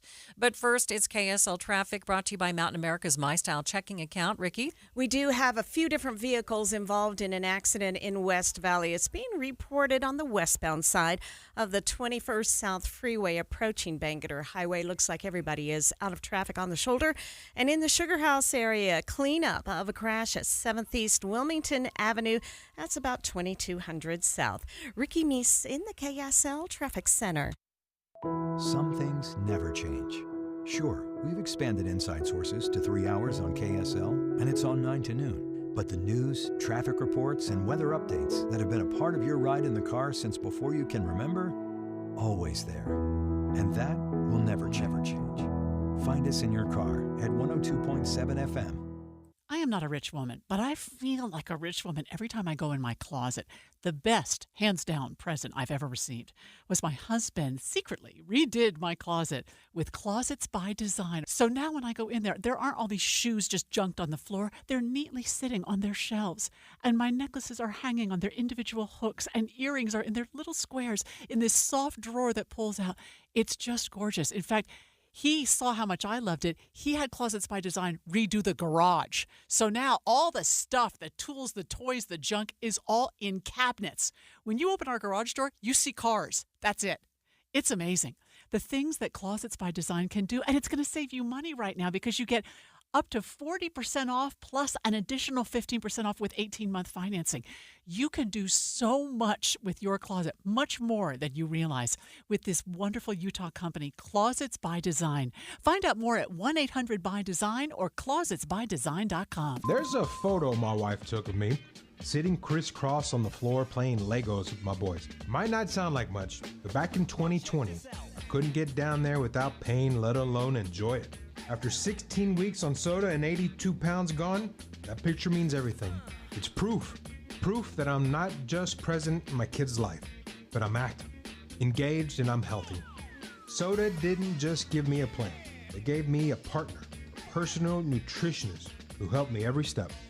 Through grocery store trips, family vacations, late night cravings, you name it. If you're a parent who wants to be there, not just someday, but right now, go to sodaweightloss.com. Click the Request a Nutritionist callback. That's sodaweightloss.com. SOTA stands for state of the art. sodaweightloss.com. Soda is, say it with me, state of the art. You are listening to Midday. I'm Maria Shilaos. The next man sentenced to die here in Utah making his final appeals now. Ralph Menzies' attorneys were in court again today asking the Utah Supreme Court to press pause on the execution, which is scheduled for Friday, September 5th. KSL News Radio's Adam Small was there in the courtroom this morning. The 2 hours of debate from Ralph Menzies' defense and the state's attorney centered on his competency to be put to death. Menzies was diagnosed with dementia, and his lawyers argue he's not competent enough to be executed, even though a lower court judge had previously ruled in favor of the state. Now justices will have to decide whether or not to derail the execution, which is set for 2 weeks from tomorrow. Menzies was sentenced to death row for the 1986 murder of Maureen Hunsaker. Her son Matt told me if Menzies is not put to death on the 5th, he doesn't think it'll ever happen. I give up. If this doesn't happen this go around, it's like they even said in there, the statutes are written so this can't be a merry-go-round. If they open this back up, we're on a merry-go-round. I said this over a year ago when I told Judge Bates in his courtroom, I'll accept whatever you decide. If you decide that he is incompetent, we move on. We're done. It's game over. I don't have any more fight in me with that. If you choose to do that, please understand that when you do say that he is competent, they're going to claim that he's worse off today than he was yesterday.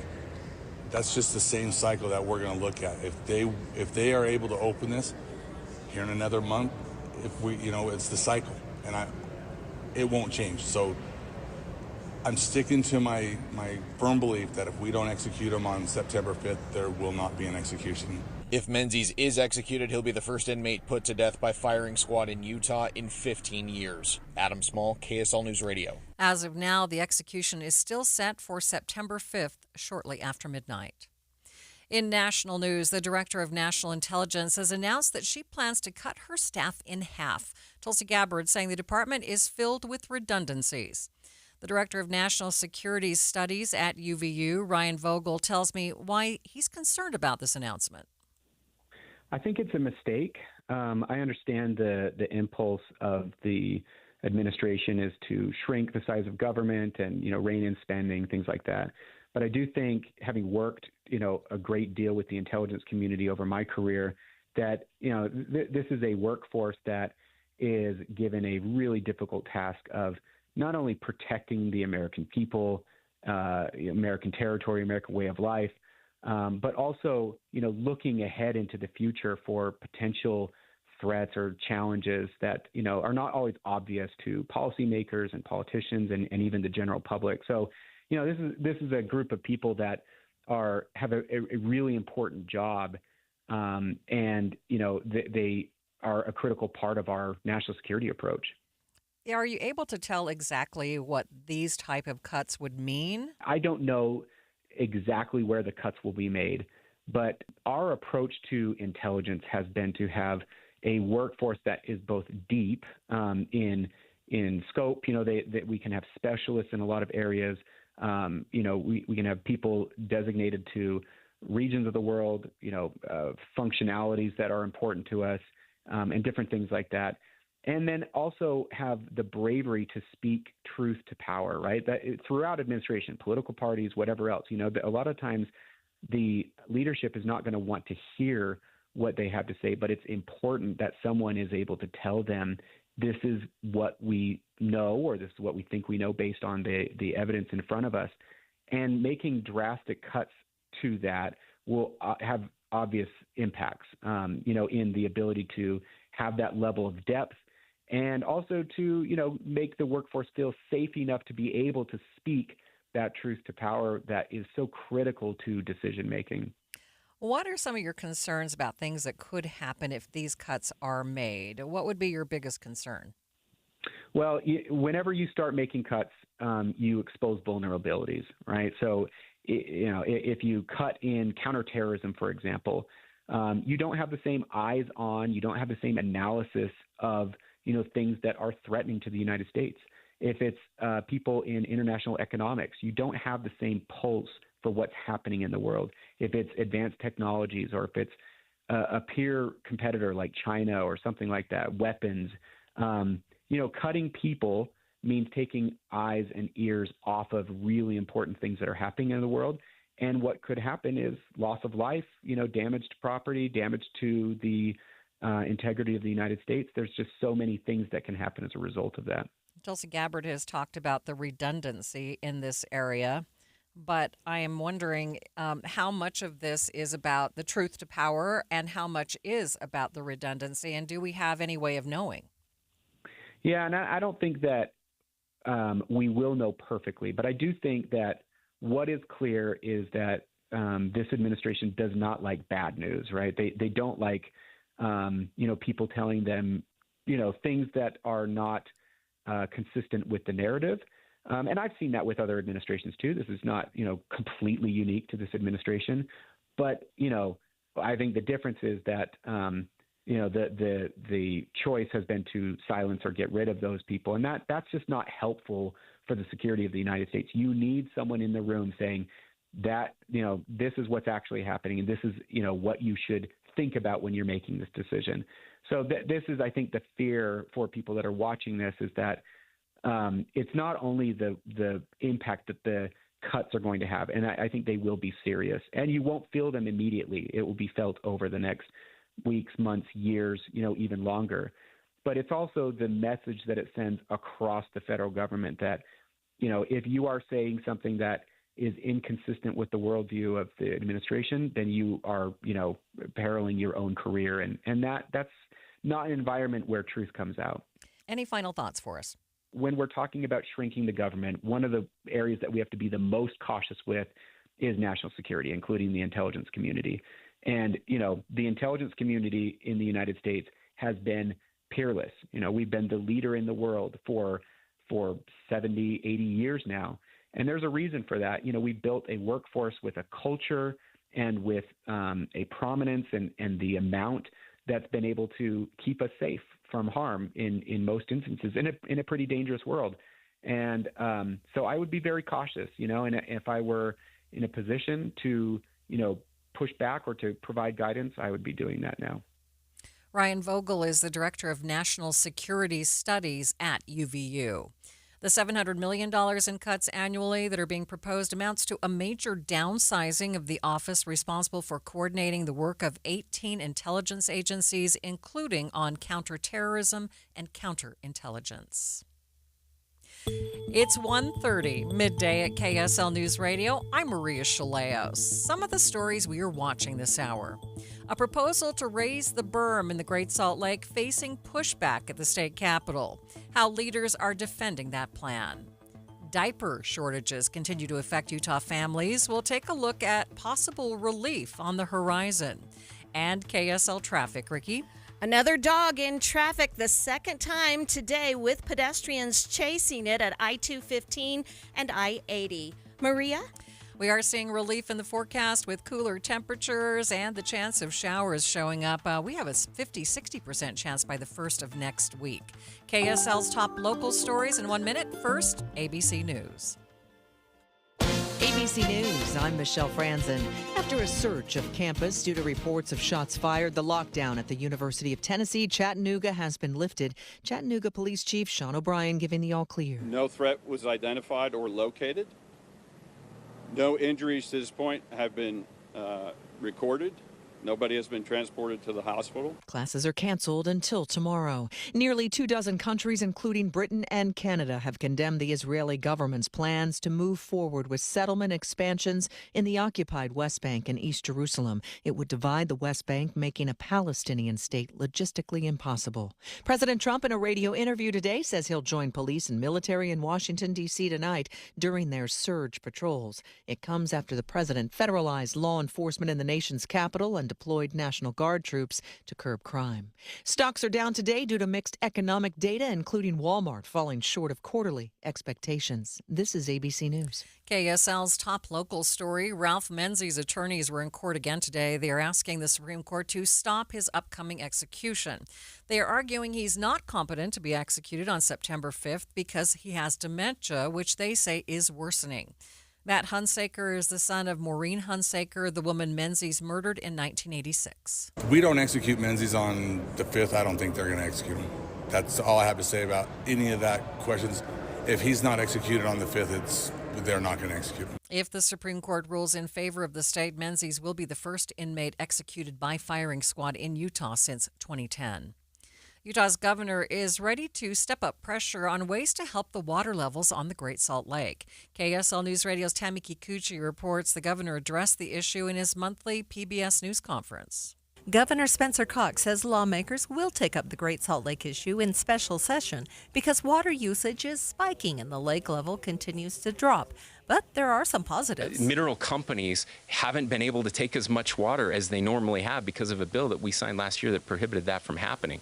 We've seen a huge change in behavior. The governor is hopeful that new technologies will help farmers use water more efficiently. He says the pushback he received initially on ways to increase the water level in the Great Salt Lake have subsided as people are realizing he was right. Tammy Kikuchi, KSL News Radio. Other local stories KSL is following. Women now own more than 44% of all business in Utah. That's from a new report by the Utah Women and Leadership Project. The latest data gives updates from early reports in 2016 and 2020. It finds the percentage of women-owned businesses in Utah increased from 31 to 44.5% in just 5 years. The Women in Leadership Project, based at USU, finds while women-owned businesses are a large contributor to Utah's economy, they're only receiving 2% of available funding for entrepreneurs. That is KSL News Radio's Heather Kelly reporting. Your money at this moment, the Dow is now down by 155 points, sitting at 44,784. S&P down by 25 points, and the NASDAQ, it's down by 66 points. Traffic and weather brought to you by Mountain America's My Style checking account. Here's Ricky Meese. The chase was on with another dog loose in traffic, this time on downtown's west side. In that interchange between I-80 and I-215's West Belt, a couple of pedestrians were out of their vehicles, leaving them somewhat to the side, but also blocking traffic on that westbound I-80 ramp to go southbound on the West Belt. If you are traveling in that area, it looks like officers are about to arrive on the scene, traffic getting by, but you do want to use caution, be on alert for anything, whether it's an animal or human, darting out in traffic. Ricky Meese in the KSL Traffic Center. Summer starting to cool down. Today's high only expected to be 94 degrees only. We're still in the 90s, but it's a lot better than 100 degrees. 20% chance of showers today. Tomorrow, about 96 for a high, and that chance of showers growing through the weekend. 88 degrees at the KSL Common Spirit Health Studios. Mornings are for recharging. And they're for starting your day right. We volunteer to join you in the car. Get news and weather at 102.7 FM during the most important part of your day. Andy and Amanda, each morning between 5 and 9 on KSL News Radio. Right now at S&S Roofing, get $1,000 off any roof replacement. Plus, you'll get their incredible 50-year worry-free warranty. Dial pound 250 and then say the keyword S&S Roofing for a free bid. Hey, it's Mike Rohn. If I have a choice, I like to do business with companies that actually stand for something. That's why I switched from Verizon to Pure Talk. No offense to Verizon, I'm sure they stand for something. I just don't know what it is. Pure Talk, on the other hand, is a veteran-owned company that supports our military in a big way, and I appreciate that. Yeah, I also appreciate unlimited talk and text and plenty of data for half the cost of the big guys, and I do like being on America's most dependable 5G network for just $20 a month, but what I really appreciate is no contract, no cancellation fees, and Pure Talk's commitment to handle all their customer service in this country. I saw it for myself. I went to Georgia, I got a tour of their headquarters, I met their CEO, and I talked to the same customer service folks that you'll talk to when you dial pound 250 and say keyword micro.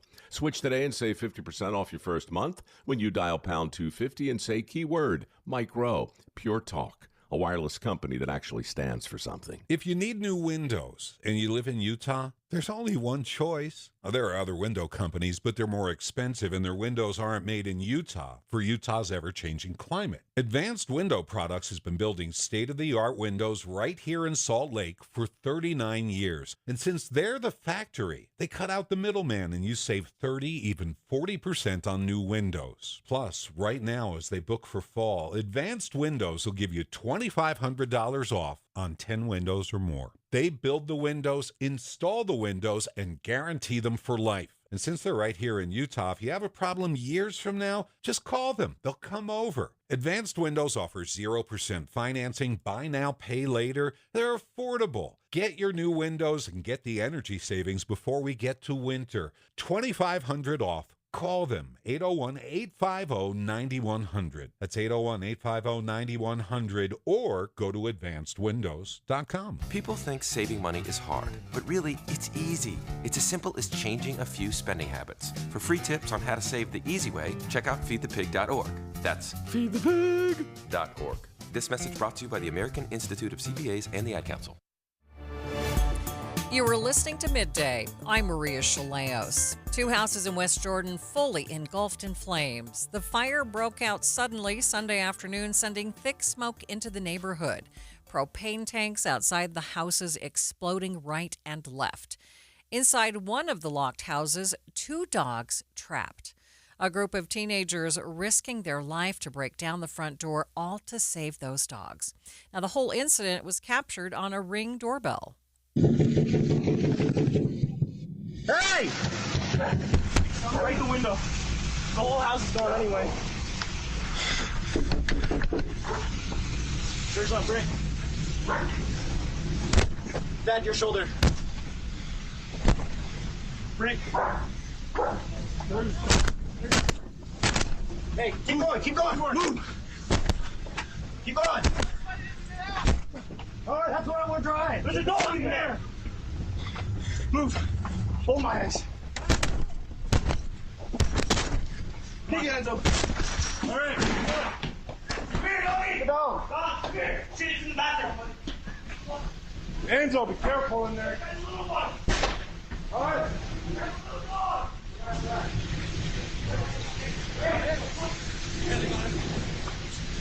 Nobody animals. No animals? Well, the animals out? Here. Get them out. Where's the dog?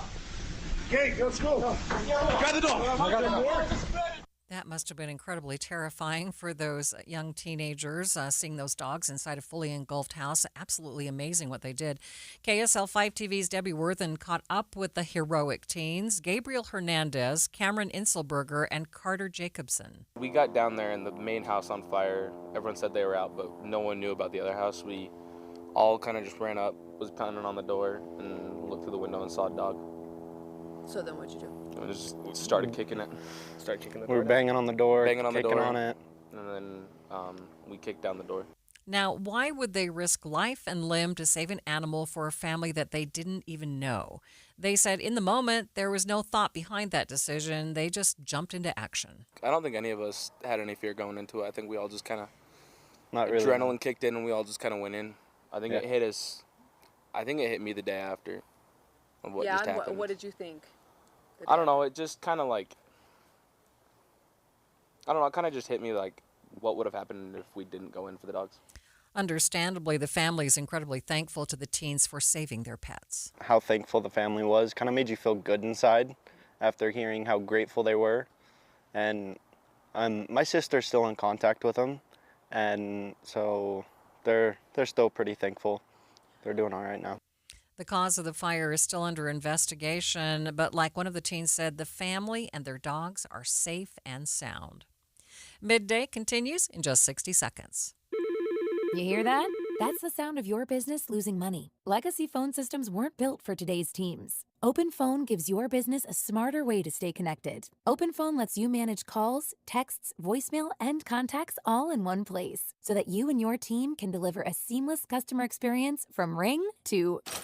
Need to take calls on the go? OpenPhone automatically transcribes, summarizes, and highlights next steps from every call, so you never miss a detail. Need insight into what closes a sale? With OpenPhone's AI call tags, you can instantly spot key topics like objections or pricing questions, and use those insights to coach your team and level up every customer interaction. And yes, you can bring your existing number with you for free. Keep your team in sync and your customers happy with OpenPhone. OpenPhone. No missed calls, no missed customers. Try OpenPhone for free at openphone.com/try and get 20% off your first 6 months. That's openphone.com/try. openphone.com/TRY. Lawmakers are being asked to give the State Department of Natural Resources more control over the levels of the north and south arms of the Great Salt Lake. Executive Director for the Department of Natural Resources, Joel Ferry, explained to KSL News Radio's Don Brinkerhoff what this legislation will look like. The Division of Forestry, Fire, and State Lands has the authority to raise and lower the transfer of water between those two bodies, the north arm and the south arm. And before this, or currently right now, we're limited to only being able to raise that up to an elevation of 4190. And so if we wanted to go higher and say, hey, we have some salinity issues in the south arm, we want to address that and we want to raise that up, we would be capped at 4190, which is where we've been for the last number of years. And what this legislation would do is say, hey, Division of Forestry, Fire, and State Lands, you can now go up to 4192. You manage that berm based on salinity concerns. There's some triggers that already exist in law But very clearly the law states, current law, and this doesn't change in this bill, is that you have 18 months to have, you have to come up with a plan, and you have 18 months to lower that back down. So it's not a permanent closure, maximum of 18 months. And that doesn't change. That's how it's been. That doesn't change in this proposed legislation either. So it truly is a way to give us at the Department of Natural Resources more flexibility to be able to manage the Great Salt Lake, to promote, in these times of scarcity, we're in these really bad drought years, we want to maintain that ecological viability and productivity of birds and of life, of brine shrimp, and this is how we can do that. On Inside Sources today, House Speaker Mike Schultz explained a bit more about this plan. One of the things that, we're looking on with the really hot, dry summer that we're seeing the Great Salt Lake levels not be where we would like them to be. And so, as you guys know, we've done a lot of stuff around the Great Salt Lake the last few years, and we've learned a lot as well. And so we were working with State Forestry and Fire and the Great Salt Lake Commissioner, Brian Steed, and said, hey, what's something that we can do? We know, we're kind of having a special session come up. Well, it turns out they would like the flexibility to raise the berm between the north arm and the south arm up to 4,192 feet from 4,190 feet, if they think it's warranted and if it helps the situation. It just gives them the flexibility to do that. So, again, Great Salt Lake is a top focus for lawmakers and for the state of Utah, and so we're just trying to find ways. That's probably one that stood out to me. Speaker Schultz saying that this plan to raise the berm would probably be temporary. So, it could be done just temporary to force water up into some of the dry lake bed areas. To seal that crust, to put that crust back over top of that area, so that as the dust storms roll up, and then the berm would be lowered back down, the water would go back into the lake. But what that does is it puts the crust back on top of that lake level, as well as, so that as the storms come and we have less dust, but also it helps manage the salinity. And the number one thing for the ecology out there and the ecosystem out there is to make sure that we have a good salinity level. And so that helps manage the salinity level as well. In response to the proposal, the Utah Rivers Council accused the legislature of trying to permanently dry up 40% of the lake. Alta Fairborn spoke to an interim committee on behalf of the council. Years of promises regarding a Great Salt Lake rescue plan ring hollow as the Utah legislature continues to dismiss vital legislation put forth to deliver water to the struggling lake. Bills designed to bring water to the lake have been killed in committee despite the relief that they would bring to Utah taxpayers. We need to have a healthy debate about solutions to saving the Great Salt Lake. Real solutions exist, but if the legislature refuses to have a healthy discussion and debate about them, what hope do we have that this entire lake will exist in the future? This bill, quite frankly, lays the truth bare. The Utah legislature is planning for the death of the Great Salt Lake. This bill is not a solution to saving the lake. Ferry says those accusations are not only inaccurate, they are inflammatory. This is not us giving up on the lake or kind of waving a white flag on the North Arm. This is us putting in place proper management tools so that we can manage to the highest and best use and ability with the resources that we have. We came up with a plan through the state engineer's office. It's a water distribution plan that helps us so we can track the water that's coming to the Great Salt Lake through these conservation efforts. State engineer has identified 160,000 plus acre feet this year alone that have been delivered to the Great Salt Lake that otherwise would have been either consumed or held upstream. And so we are making big strides, and it takes time. These are mountains that we have to move. It takes time to get there, but we're making big strides. We're going to continue to take every effort we can to save the Great Salt Lake and make sure that enough water is delivered to it to make it vibrant, healthy, and a benefit for the people of Utah for future generations. The interim committee voted to recommend the draft bill to the full legislature. Utah continues to face a major diaper crisis. Many families having to choose between groceries or diapers, as more than 45% of families are experiencing diaper need. That's according to the National Diaper Bank Network. Utah Diaper Bank founder and executive director Victor Velovas says it's not just Utah.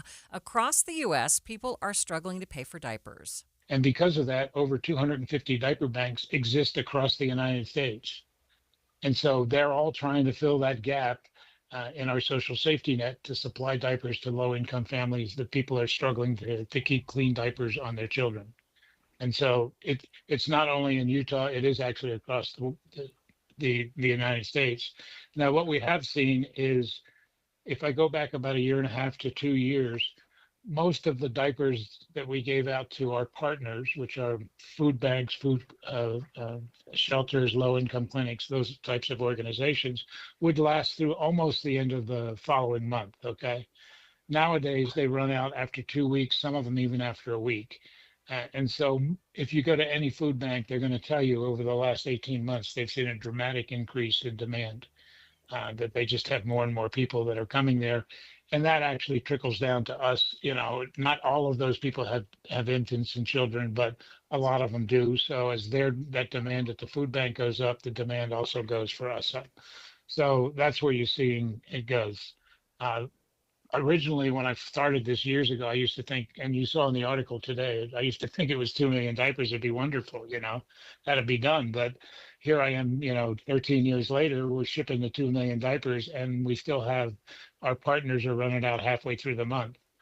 And so that tells me we still have a big, big demand for diapers. KSL News Radio's Britt Johnson wanted to see what Utah families are experiencing right now, so she took to social media and found that the data seems to match up with what people say they are experiencing. I put up a post on the Davis and Weber County Moms Facebook page asking how people are doing trying to afford both diapers and groceries. I got almost 200 comments rolling in, and all of them are saying it's a struggle. Some commenters saying they've had to get another job. Others are saying they're having to put these necessities on credit cards. I got several comments saying they have to be behind on paying bills because they have to focus on what their kids need right now. Velovas says he's seen a big increase in the need over the last 18 months, especially when compared to the demand from when they first started the diaper bank. Yeah, when we started, we were giving out 1,000 diapers a month. And perspective now is we actually give out 175,000 a month. So that gives you the idea of the magnitude of what we've been able to grow to. And that's through the generosity of the state. We buy about anywhere from 2 to 4 truckloads a year. That we actually distributed. Again, those are 250 to 300,000 diapers each that we buy every year. And so that's where all the diapers come from. So the donations, we purchase the diapers, and then we get the manufacturers give us some, and some of the bigger corporations give us some. But there are solutions in the works. This morning, the Utah Food Bank announced the acquisition of Utah Diaper Bank's operations, hoping to expand and enhance the program. They'll join forces tomorrow during the 2025 Home Aid Utah Diaper Drive. Now, last year, this event collected just over 1 million diapers, and organizers hope to have greater success this year. In addition to big drives like this, Velovas says they have worked with lawmakers to try and get individuals involved in the effort. Last year, we did have a bill that went through with Rosmala Gobala, one of the state legislators, and she managed to get a bill through that created a diaper fund that's on your tax form for next year. So next year, people will be able to donate funds to this diaper fund, and then organizations that have been given out diapers for at least 10 years, which at least 19 of our partners have given out diapers for 10 years. Or more, will be able to apply for grants from that fund, depending on how much comes in. So at least they've become aware at the state level now, and they've taken some action. I mean, it would be nice to have a funded program that was giving out so many diapers. There are some states that have that, but last count, I think it was 11 states have some sort of program that they're giving some diapers. Some are giving an allowance of $40 a month. Other are distributing through pharmacies for low-income families. So there's a couple states that are beginning to do things, but there's no clear cut across the board. The Utah Food Bank says food insecurity often overlaps with diaper need. Now that these organizations have merged, people looking for both food and diapers will be able to access them more easily, hopefully helping to fill a great need currently facing many Utah families. A connection between electronic screen time and behavioral issues in children. We'll dig into new research after the break. But first, it's KSL Traffic. It's brought to you by Mountain America's MyStyle checking account. Here's Ricky Meese. Well, again, for the second time today, a dog in traffic has caused some issues. This is related to that. We're not sure where the furry little four-legged friend is right now, but we do have a couple of vehicles over to the right shoulder with an officer shortly behind that. And this is at the junction, all connected together at Redwood, I-80 and I-215's belt route. You'll see them there. Traffic is able to get through, but do so cautiously. Ricky Meese in the KSL Traffic Center. KSL Broadcast Group contests are open to participants 18 years of age and older that are residents of Utah, unless otherwise specified. Employees or agents of the station, Bonneville International Corporation, other area radio stations, or any entity associated with the contest may not enter. Persons who have won in the last 30, 60, or 90 days from a station contest or event may not be eligible. Full general contest rules are available at kslnewsradio.com/contests. Everyone needs a checking account, so get the one with built-in benefits to complement your unique lifestyle. Mountain America's MyStyle Checking has perks no one can pass up. You'll enjoy sizzling restaurant deals, peace of mind mobile phone protection, timely telehealth access, built-in identity protection, and clutch loan rate discounts. Make MyStyle your lifestyle at Mountain America Credit Union. Visit macu.com/mystyle. Insured by NCUA. Membership required based on eligibility. Some benefits require no cost registration or activation. Terms, conditions, and exclusions apply. Progressive knows if you have to choose between everyday life and your RV, RV wins. What, are you going to take the RV to the mountains or go pick up your dry cleaning? RV wins! Are we cleaning the gutters or taking the RV camping? RV wins! Are we getting a new passport or cruising up the coast? RV wins! Don't forget, you got that trip to Sweden coming up. Oh, yeah, passport, then RV. With Progressive, you can bundle your RV with your home or auto and save with a discount and spend more time enjoying those savings in your RV. Progressive Casualty Insurance Company affiliates and other insurers not available in all states and situations. I'm Ed Evans, CEO of Consumer Cellular. We're dedicated to serving people 50 and up like me. Our needs are different. Big Wireless wants us in an unlimited plan, but if you're not using all that data, you're probably getting used. At Consumer Cellular, we're focused on affordable, reliable plans, including data that suits your needs, not ours. Our plans start at just $20, and you'll get the best customer service in the business. Call 1-888-FREEDOM or visit consumercellular.com/facts. Plans include $5 credit for auto pay and e-billing. See site for additional facts. 10 years ago, Les Olson IT set out to do more than fix copiers and printers. We set out to become the IT team Utah businesses count on. Today, we're proud to celebrate a decade as Utah's managed IT service provider, trusted by thousands of local companies for secure, reliable tech support. Thanks for trusting us. Here's to the next 10 years of innovation, protection, and partnership. Visit lesolson.com to learn more. Les Olson IT. Matthew. Huh? Oh, sorry. It's okay. I just need you to listen to me. I know that a lot of times, Mom, it might not seem like I'm listening to you, but I am. I hear you. And what you say really does matter to me. I mean, let's be honest. No kid likes rules, but I get why we have them. I hear you, and I know it's because you care. All the talks we've had over the years, including what you've told me about not using alcohol and other drugs, they stick with me. And believe it or not, they really do make a difference, especially at times that matter most. Hey, want a drink? No thanks, I'm good. So thank you, Dad, for talking and preparing me for what's ahead. Thanks, Mom, for never giving up and always being my biggest fan. Thank you for letting me know what you expect, so I can try to meet your expectations. Thank you for talking. For more information about talking with your kids about underage use of alcohol and other drugs, visit underagedrinking.samhsa.gov. This is Midday. I'm Maria Shilaos. We've all heard that screen time isn't good, but let's be honest, it's become part of our lifestyles whether we like it or not. Now there's research showing a link between screen time and emotional behavioral problems in children. ABC Chief Medical Correspondent Dr. Tara Narula explains. Kids who use screens were more likely to develop socio-emotional disorders. And then on the reverse, kids who had socio-emotional disorders or problems were more likely to reach for or use a screen. We saw this increased rates in kids who use screens above and beyond those screen limit guideline times, kids who use them for years, more predominant in older kids, and this is important, in kids who used it for gaming or video games. Why might this be happening? Well, researchers say that screens take away from kids' ability to do exercise and be active, from their sleep, from their face-to-face important social interactions with parents and peers. And lastly, it's a way that they use to relieve emotional distress. So instead of learning how to cope in a healthy way when life gets challenging, they're reaching for a phone or a device to soothe them.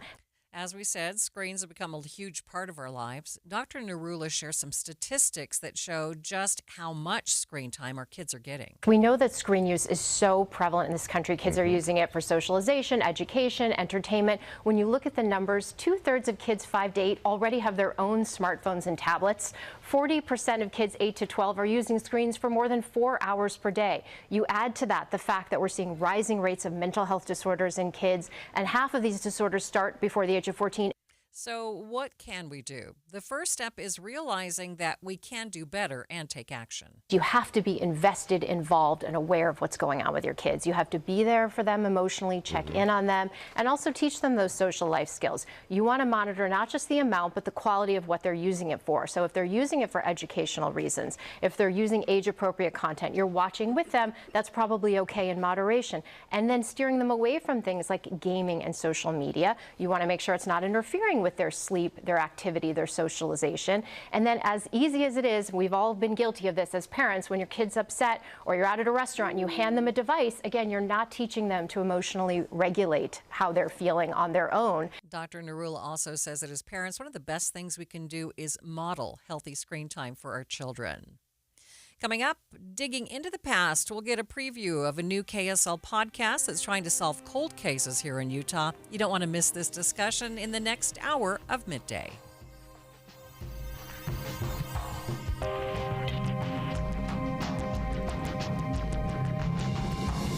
KSL FM Midvale. KSL Salt Lake City. From the KSL Common Spirit Health Studios, this is KSL News Radio.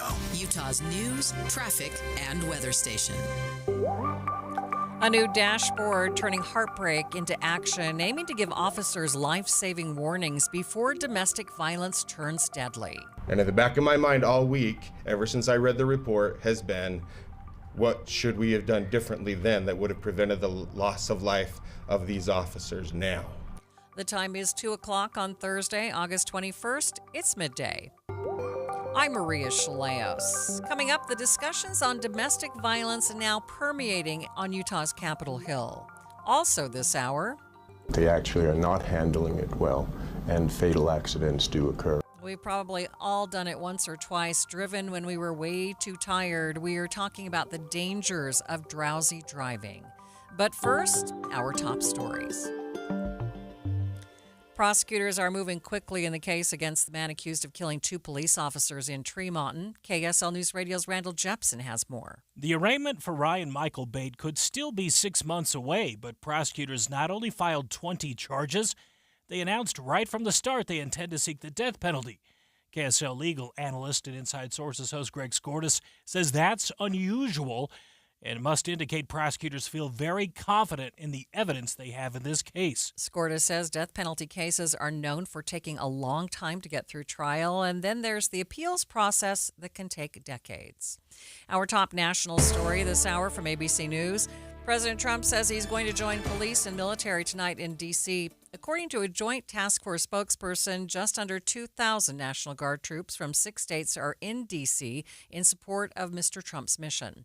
ABC News White House correspondent Karen Travers has the latest. President Trump said in a radio interview Thursday he is, quote, going out with police and military in Washington, D.C. tonight. It comes as his administration has ordered a surge of federal law enforcement and National Guard to respond to what the president says is a crime emergency in the district. The White House hasn't provided details of where he'll go and what what he'll do. On Wednesday, Vice President Vance and Defense Secretary Pete Hegseth visited National Guard on duty at Washington's Union Station. Protesters could be heard chanting "Free D.C." as Vance and Hegseth handed out burgers to troops and spoke to reporters at a restaurant there. Karen Travers, ABC News, the White House. A scare for students and staff on the campus of the University of Tennessee at Chattanooga. Police say an armed individual was spotted on the campus, but no one was hurt. People on campus were alerted to the report, but an all-clear was given just a short time later. University of Tennessee at Chattanooga Police Chief Sean O'Brien says the investigation is ongoing. Our students, faculty, and staff have been notified that there is no threat to campus. They have been released for the balance of the day. Normal operations will resume tomorrow. Chief O'Brien says no injuries have been reported as of this moment. And taking a look at your money at this moment, at the close, the Dow down by 152 points, ending at 44,785. S&P 500 down by 25, and the NASDAQ down by 73 points. Traffic and weather, it's brought to you by Mountain America's My Style checking account. Here's Ricky Meese. Trouble in traffic, a possible crash, maybe with injuries. And this all may have resulted from another dog loose in traffic for the second time today. This is near the Redwood Road and the I-80 I-215 West Junction.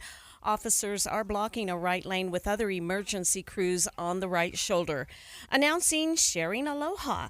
See the people behind Hawaii's #1 attraction, the Polynesian Cultural Center, in theaters August 29th. See the trailer, get tickets, win a Hawaiian getaway. SharingAlohaTheMovie.com. Ricky Meese in the KSL Traffic Center. A 20 to 30% chance of showers over the next couple of days. By Sunday, up to 40% and 60% by Tuesday of next week. Today's high 94. Right now, 90 degrees at the KSL Common Spirit Health Studios.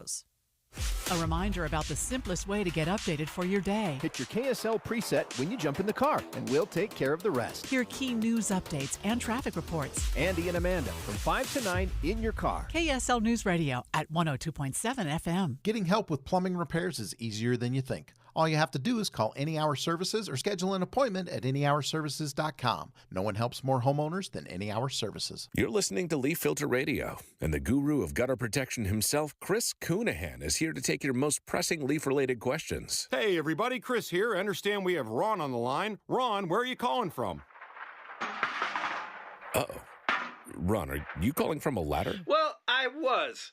I wanted to ask Chris what I need to do to get my gutters ready to have Leaf Filter installed. Oh, Ron, you don't have to do anything. A Leaf Filter Trusted Pro will come out and clean out your gutters, realign and seal your gutters, and install Leaf Filter, America's #1 gutter protection system. So I didn't need to get on this ladder? Ron, Leaf Filter Trusted Pros are in your neighborhood and ready to help. Just visit leaffilter.com/deal to schedule your free gutter inspection and get up to 30% off. Thank goodness. What was that site? That's leaffilter.com/deal for your free gutter inspection today. See representative for warranty details. Promotion is 20% off plus a 10% senior or military discount. One discount per household. You worked hard for your 401k, but if you've left your job, your money might be sitting in the wrong hands. I'm Jeff Jr. with Trajan Wealth, and it's very possible that the 401k that you have had for years has hidden fees and limited investment choices. But if you're no longer with the company, that 401k may be at the mercy of your former employer. All of these things could be costing you thousands. Rolling over your 401k into an IRA can provide better investment options that align with your long-term goals. At Trajan Wealth, we're fiduciary advisors that are held to a higher standard with no hidden agenda and no hidden fees. Don't let your retirement dollars sit in an old plan, and don't roll it over to your new plan without consulting Trajan Wealth first. Call Trajan today at 801-899-7600. That's 801-899-7600. Advisory services are offered through Trajan Wealth, LLC, an SEC-registered investment advisor. Thank you for tuning into Midday. I'm Maria Shilaos. Utah's launching a first-of-its-kind dashboard to fight domestic violence, a tool leaders say could be the difference between walking away alive or becoming another name on a tragic list. KSL News Radio's Eric Cabrera reports. State leaders say the new lethality assessment protocol dashboard will help officers spot danger faster than ever. Within 15 minutes, police can see if someone is at risk of being killed by an intimate partner and connect them to resources on the spot. For Lieutenant Governor Deidre Henderson, it's personal. 3 years ago, her niece Mandy was murdered in a domestic violence attack. Mandy's mother stood with her today as Henderson said the system must do better. Sometimes a situation doesn't look all that bad on the surface, but if you dig deeper and you have more context and more information, that is important information that law enforcement needs. Representative Ryan Wilcox says the dashboard isn't just about protecting victims. It could also help prevent tragedies like the Tremont shooting that killed 2 officers. We lost 2 officers who aren't coming home. And in the back of my mind all week, ever since I read the report, has been, what should we have done differently then that would have prevented the loss of life of these officers now? Advocates say the data is staggering. Since the law passed a couple of years ago, more than 23,000 assessments have been done, and over 60% flagged lethal risk.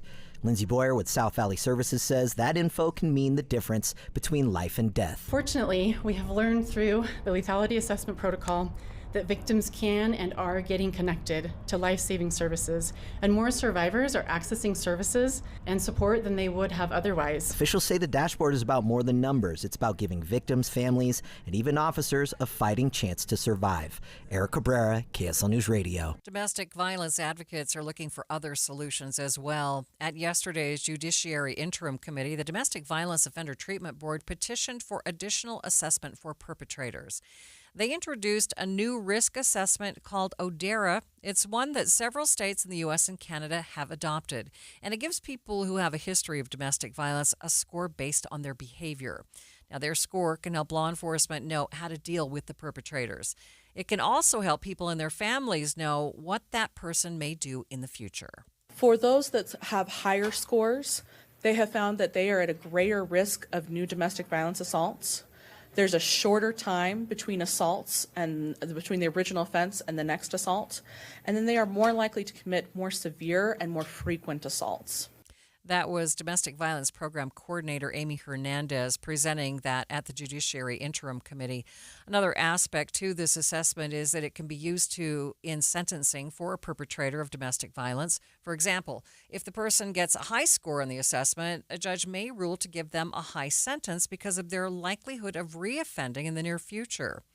Inside Sources co-host and KSL legal analyst Greg Skordas explained the potential changes. So what they seem to be saying here is that the lethality assessment has focused primarily on the victim. That's and right. What she typically is experiencing and what's happened. But maybe we need to add another hook in that, which is the history of the offender and whether or not he or she has prior convictions, whether there have been prior calls out to the house. Because anytime you have a domestic violence situation, it seems that we want to look at what law enforcement has done in the past. How many times has law enforcement been to that house before? Right. That's something on domestic violence calls. Exactly. Yeah. I would have expected that would have been already part of the LAP assessment, and maybe it has, but it's going to be more focused. No action was taken yesterday on this proposed assessment. Utah does already have an assessment that they use, so this proposed ODERA assessment would be in addition to that. Some of the members had questions about the assessment, including the fact that it's designed only for heterosexual relationships. They're worried that because it doesn't apply to all types of relationships, it could create an imbalance, especially if it does affect sentencing.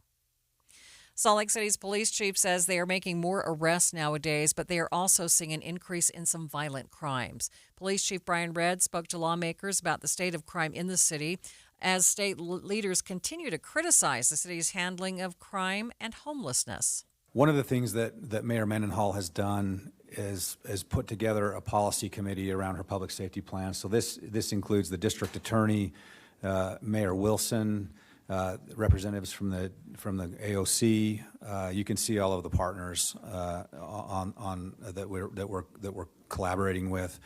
One thing that I would say, we have Representative Clancy, who's recently joined the policy group on the public safety plan. One thing that is going very well that we're excited about is that we are having great collaboration, city to state, social services to criminal justice, and we're trying to solve these problems. And we have policy meetings, and we're actioning things. Chief Fred says total crime is down and the department is making more arrests, but crimes like robbery and assault continue to go up. He thinks it's because they are cracking down on drug use, which is causing some people to lash out. And we're trying to understand this, but one of the things that we think is happening is we are, and I'm going to show you this in a second, we are enforcing the law now.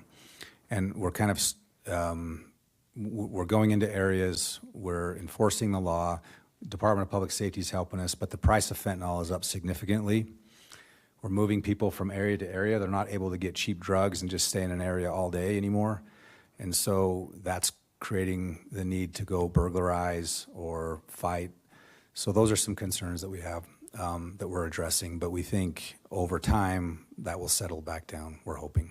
Chief Fred also tells lawmakers that his department is trying to find ways to keep repeat low-level offenders out of the cycle of being arrested over and over again, and in turn, free up resources. Stay with us. We'll be back with more in just 60 seconds. A couple years ago, I was in the bathroom at the airport when I dropped my smartphone in the toilet. Not smart. I was multitasking when I should have been focused on the job at hand. Embarrassing, but I'm not alone. According to Google, 7 million other multitaskers accidentally dropped their phones into the bowl last year. A gentle reminder that right now you can get yourself a brand new Samsung Galaxy A36 absolutely free with a $35 plan from Pure Talk. The A36 comes with scratch-resistant Gorilla Glass and a battery that'll last all day, along with unlimited talk, text, and data on America's most dependable 5G network. In other words, it's tough and smart. Something to think about next time you're multitasking in the necessary. Just dial pound 250, say keyword Mike Rowe to get your free phone today. You can make the switch in just 10 minutes. That's pound 250. Say Mike Rowe to switch to a no-nonsense smartphone and a company that actually stands for something. Pure Talk.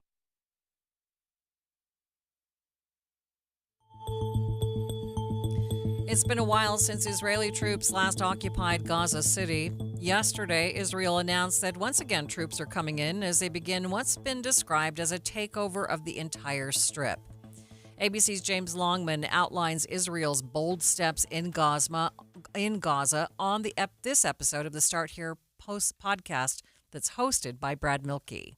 This long threatened occupation of Gaza City might actually be about to happen. A military spokesperson has said that troops are already operating in some parts of Gaza, laying the groundwork for this offensive.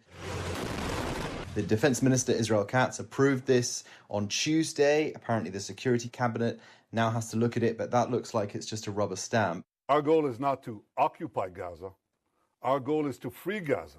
Free it from Hamas terrorists. About 60,000 reservists are being called up for this for the beginning of September, and they will, it's hoped, free up active duty personnel who will then be able to carry out this operation into Gaza City.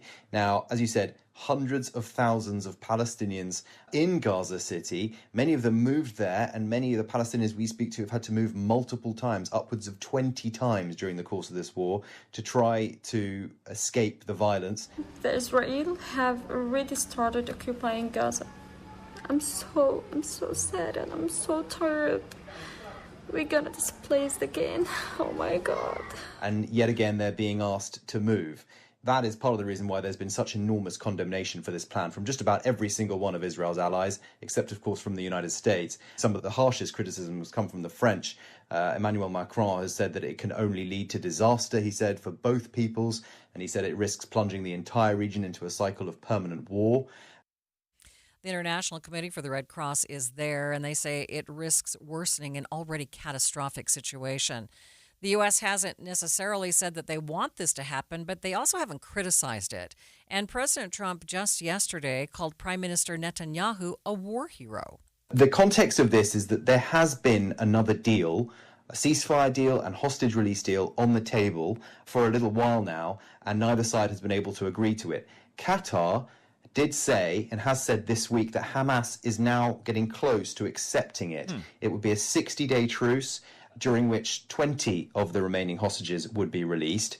But it seems now that Israel's no longer willing to accept a partial deal. They want all the hostages out. Given Hamas's refusal to lay down its arms, Israel has no choice but to finish the job and complete the defeat of Hamas. Part of this could be a pressure tactic.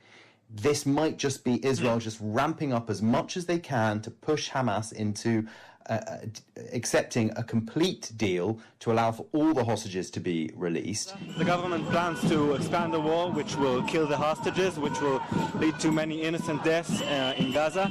And we have to remember that Israelis are also very tired of this war. They want the hostages home. But the Israeli people don't want to send their people to war. And there have been huge protests on the streets of Tel Aviv, Brad. Many Israelis are against this plan. And there are a lot of cynics, obviously, looking at this, and they might say, well, this has been the Israeli plan all along, especially when you hear what the extreme religious right have been saying, who are now, of course, a part of the government for the first time in Israel. And those groups are saying they want to conquer and have sovereignty over the whole of the Gaza Strip.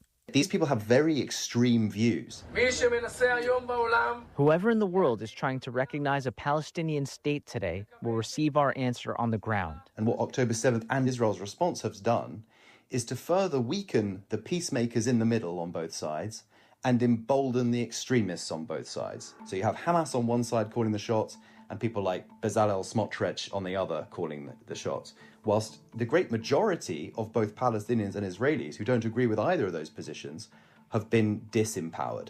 There is a controversial plan that's been approved to have Israelis settle on key parts of the West Bank. Many are describing it as a fatal blow to the idea of a Palestinian state. A new podcast from KSL looking at cold cases in Utah. They took him away, right? Like there's no getting him back, and there's no answers as to why. It just doesn't make any sense. There's no sense to it. It just feels senseless. We'll get an in-depth preview next, but first it's KSL Traffic, brought to you by Mountain America's MyStyle checking account. Ricky? A crash in Salt Lake City, northbound I-15 near the North Temple area. It's blocking an inside right lane and another vehicle over to the shoulder. And there is debris on the road. Looks like UHP is going to block off two right and a center lanes of travel. So we are starting to see delays build. And we still have emergency crews on the scene of what looks to be a crash going southbound Redwood Road at the I-80, I-215 West Belt Junction. Mortgage rates are going down. Take advantage. Visit loansbyrick.com at Vintage Lending. Loansbyrick.com. NMLS 241179, Equal Opportunity Lender. Ricky Meese in the KSL Traffic Center. Some things never change. Sure, we've expanded Inside Sources to 3 hours on KSL, and it's on 9 to noon. But the news, traffic reports, and weather updates that have been a part of your ride in the car since before you can remember, always there. And that will never change. Find us in your car at 102.7 FM.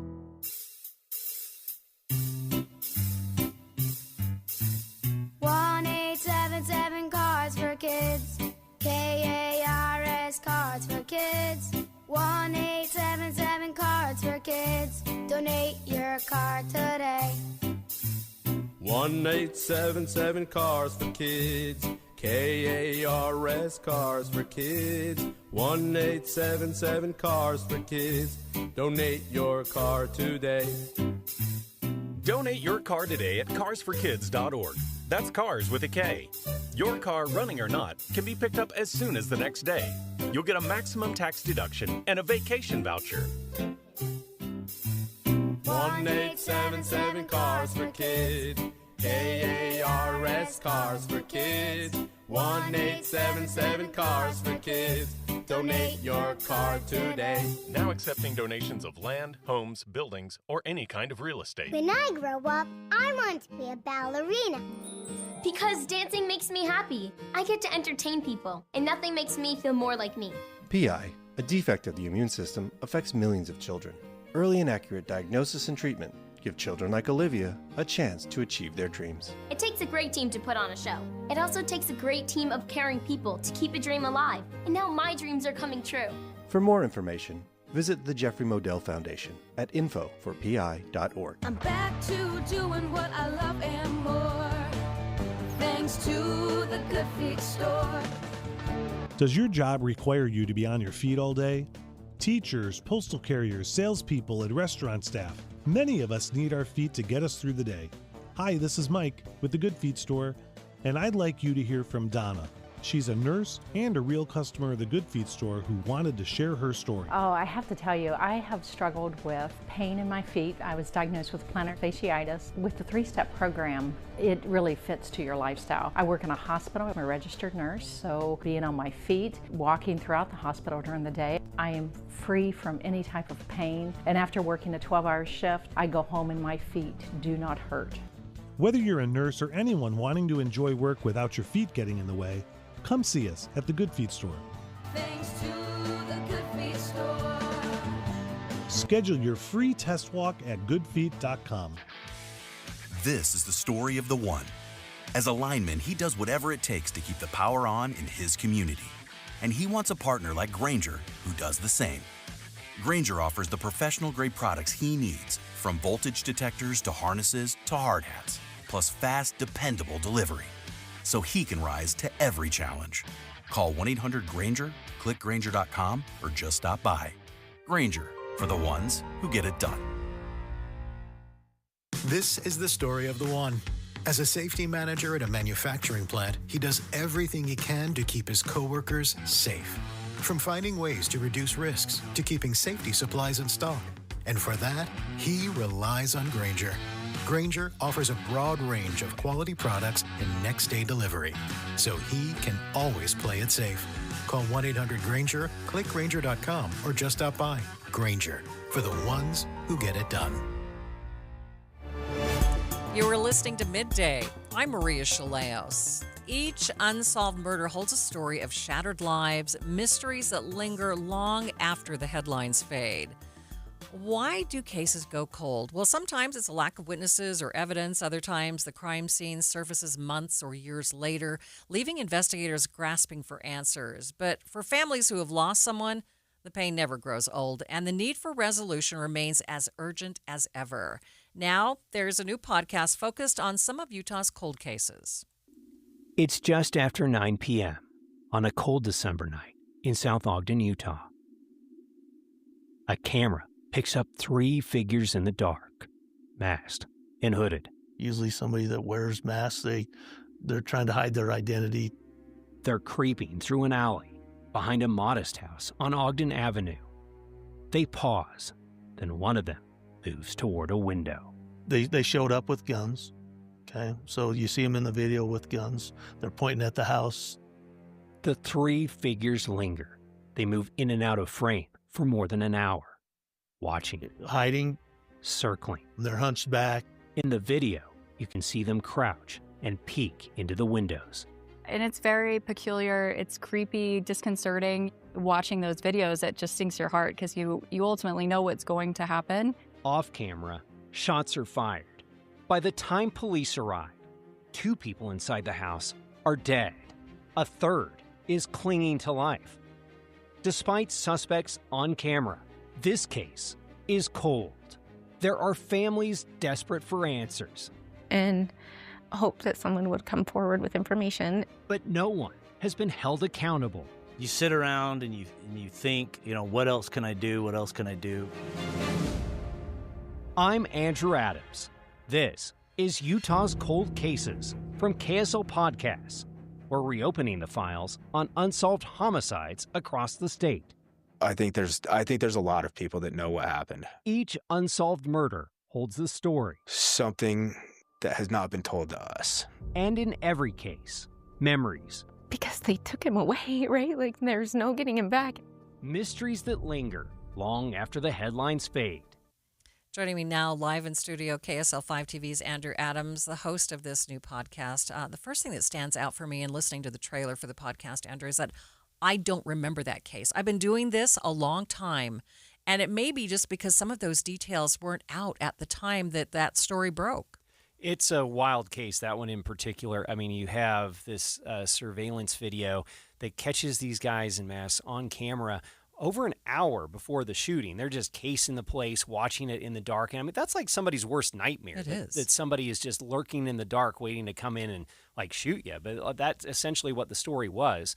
2 people ended up dying in that. A third was wounded. But that's where we're starting and going from there with a series of cold cases, and they're all pretty interesting. And no one held accountable in that particular case. No, and obviously that takes a toll on families. I mean, even immediately, but then as the time stretches on, I mean, in multiple cases that I've already done interviews, and these family members, they're just beside themselves because it's just so long after, there's no answers, and they like answers, justice, and just slow to come. Just clues, but nothing substantial, right? Absolutely. So tell us about your motivation behind this new podcast. Well, obviously, we want to try to help find answers in these cases whenever possible, and highlighting some of these, certainly bringing a new attention to these cases does help. I remember a case that I was involved with, Loretta Jones. It was actually in Carbon County. It was like 1970 that happened, and in 2016, highlighted a story that they were exhuming some remains, and it wasn't actually the DNA evidence that got the guy, but he heard that it was getting new news coverage, and he talked to a neighbor, ended up in a confession. So these stories do help. We've seen this over time, and hopefully maybe there could be some similar results here. But we're starting in Weber County, Weber Metro Cold Case Task Force. It's a nonprofit. They're seeking donations to try to continue their work with some new technology, trying to find some answers through DNA, but very interesting cases, and hoping to highlight a bunch of them. Yeah, I mentioned that we may not have heard the original details earlier because nobody was held accountable. There was no court case. So tell me about the investigation process. I mean, what kinds of things do you have to do to really dig into these cases? Well, it could be anything from reviewing footage to doing new interviews. I know the detectives talk about that sometimes time can change somebody's motivation for staying quiet, because at some point they had a better relationship with somebody, maybe they broke up with a girlfriend, and all of a sudden they feel more inclined to talk about something years after the fact. So that does happen from time to time. Okay, so you just dropped the first episode. Mm-hmm. And the second. And the second episode. And you're going to tell us more on KSL TV tonight. Absolutely. At 6 o'clock, we'll have the second case on then. Brian Housley, a 2017 homicide out of Ogden. Okay, tell us just a little bit more about that without revealing all the details. His mom said he was a nice kid, wrong place, wrong time. He was just helping to basically fix a car, and another car came along, shouted something out the window, fired 6 shots, one hit him in the head, killed him. Where can people find these podcasts? Multiple places. You can go to KSLTV.com. You can go to the KSL Plus app. And, of course, KSL podcasts, which are available wherever you find your podcasts. Mentioned you're starting in Weber County. How many episodes are we talking? First season, 10 episodes, 10 cases, and excited to tell all of them. Okay, so starting in Weber County, but you're hopeful that this is going to continue. Yes, and branching out around the state. Okay, 10 episodes. When exactly are you dropping them so people know when to look for these? I believe, and I don't want to be wrong on this, but I think we're going with an every other week cycle to start. And we're starting with 10 episodes, starting with the first 2. You can go listen to them now. Okay, and of course, previews at night on KSL TV. Absolutely. Full TV stories there, and a much deeper dive in these podcasts. So definitely worth a listen and very cool. Thanks, Andrew. Mm-hmm. Andrew Adams, KSL 5 TV reporter and the host of the new KSL podcast, Utah's Cold Cases. Thanks for being with me. Absolutely. It's 2:30 midday at KSL News Radio. I'm Maria Shilaos. Some of the stories we are watching this hour. With 2 weeks left until his scheduled execution, death row inmate Ralph Menzies is appealing his case to the Utah Supreme Court. Drowsy driving. Is it really a big problem in Utah? We'll get the details and ways that you can drive more alert. First, ABC News. ABC News, I'm Michelle Franzen. The White House announced a new trade deal with the European Union. Pharmaceuticals, alcohol, and semiconductor imports face a 15% tariff. ABC's Alexis Christoforous has more. We could see tariffs on EU autos and auto parts be reduced in the matter of weeks, coming down from their current 27.5% to 15%. But that is only if the EU makes good on a number of promises, including bringing to zero the tariffs it would impose on industrial goods coming from America. To be fair, it was nearly at zero prior to this deal. President Trump says he'll join police and National Guard members tonight on patrols in Washington, D.C. It comes 2 weeks after the president announced the federal takeover of D.C. police to help curb crime. In Southern California, a parole board hearing continues for Eric Menendez. He and his brother, Lyle, have been in prison for more than 30 years for the shotgun murders of their parents. Lyle Menendez's hearing is tomorrow. This is ABC News. KSL's top local story. New research shows that privately managed forest land has a much higher risk for huge wildfires. The University of Utah says trees and other shrubs and bushes packed closely together make it extremely easy for fires to start and quickly spread. These kind of conditions are more common in privately managed forests, where timber companies often harvest and replant trees in tightly packed grids. Publicly managed lands have their own issues. They often face underfunding and direct opposition to their management proposals. Brianna Willis, KSL News Radio. State lawmakers are expected to address efforts to save water in the Great Salt Lake during a special session. During his monthly news conference, Governor Spencer Cox says that there is no longer any pushback on the idea that more water needs to get to the lake. And so that's really where our focus is working with the legislature, again, working with water shareholders across the basin to figure out ways that we can reduce water usage and get more water to the lake. The governor says legislation requiring mineral companies to cut back on water usage on the lake were helpful, and similar methods may be considered. He's hopeful new technology and engineering will lead to better ways to save water on the Great Salt Lake. Other local stories KSL is following. Women now own more than 44% of all businesses in Utah. That's from a new report by the Utah Women and Leadership Project. The latest data gives updates from early reports in 2016 and 2020. It finds the percentage of women-owned businesses in Utah increased from 31 to 44.5% in just 5 years. The Women and Leadership Project, based at USU, finds while women-owned businesses are a large contributor to Utah's economy, they're only receiving 2% of available funding for entrepreneurs. That is KSL News Radio's Heather Kelly reporting. The Tabernacle Choir at Temple Square held their first ever performance in Argentina last night as part of their Songs of Hope World Tour. Choir performed in an historic building in Buenos Aires that used to be a post office but has been transformed into a theater. Larry Zuniga was there and spoke to KSL TV. Wow, it was amazing. I felt like I was in the sky. I feel close to God. I mean, it was amazing. Choir also celebrated the church's 100-year anniversary of their presence in South America. Taking a look at your money at this moment at the close, the Dow down by 152 points, sitting at 44,785. S&P down by 25, and the NASDAQ down by 72 points.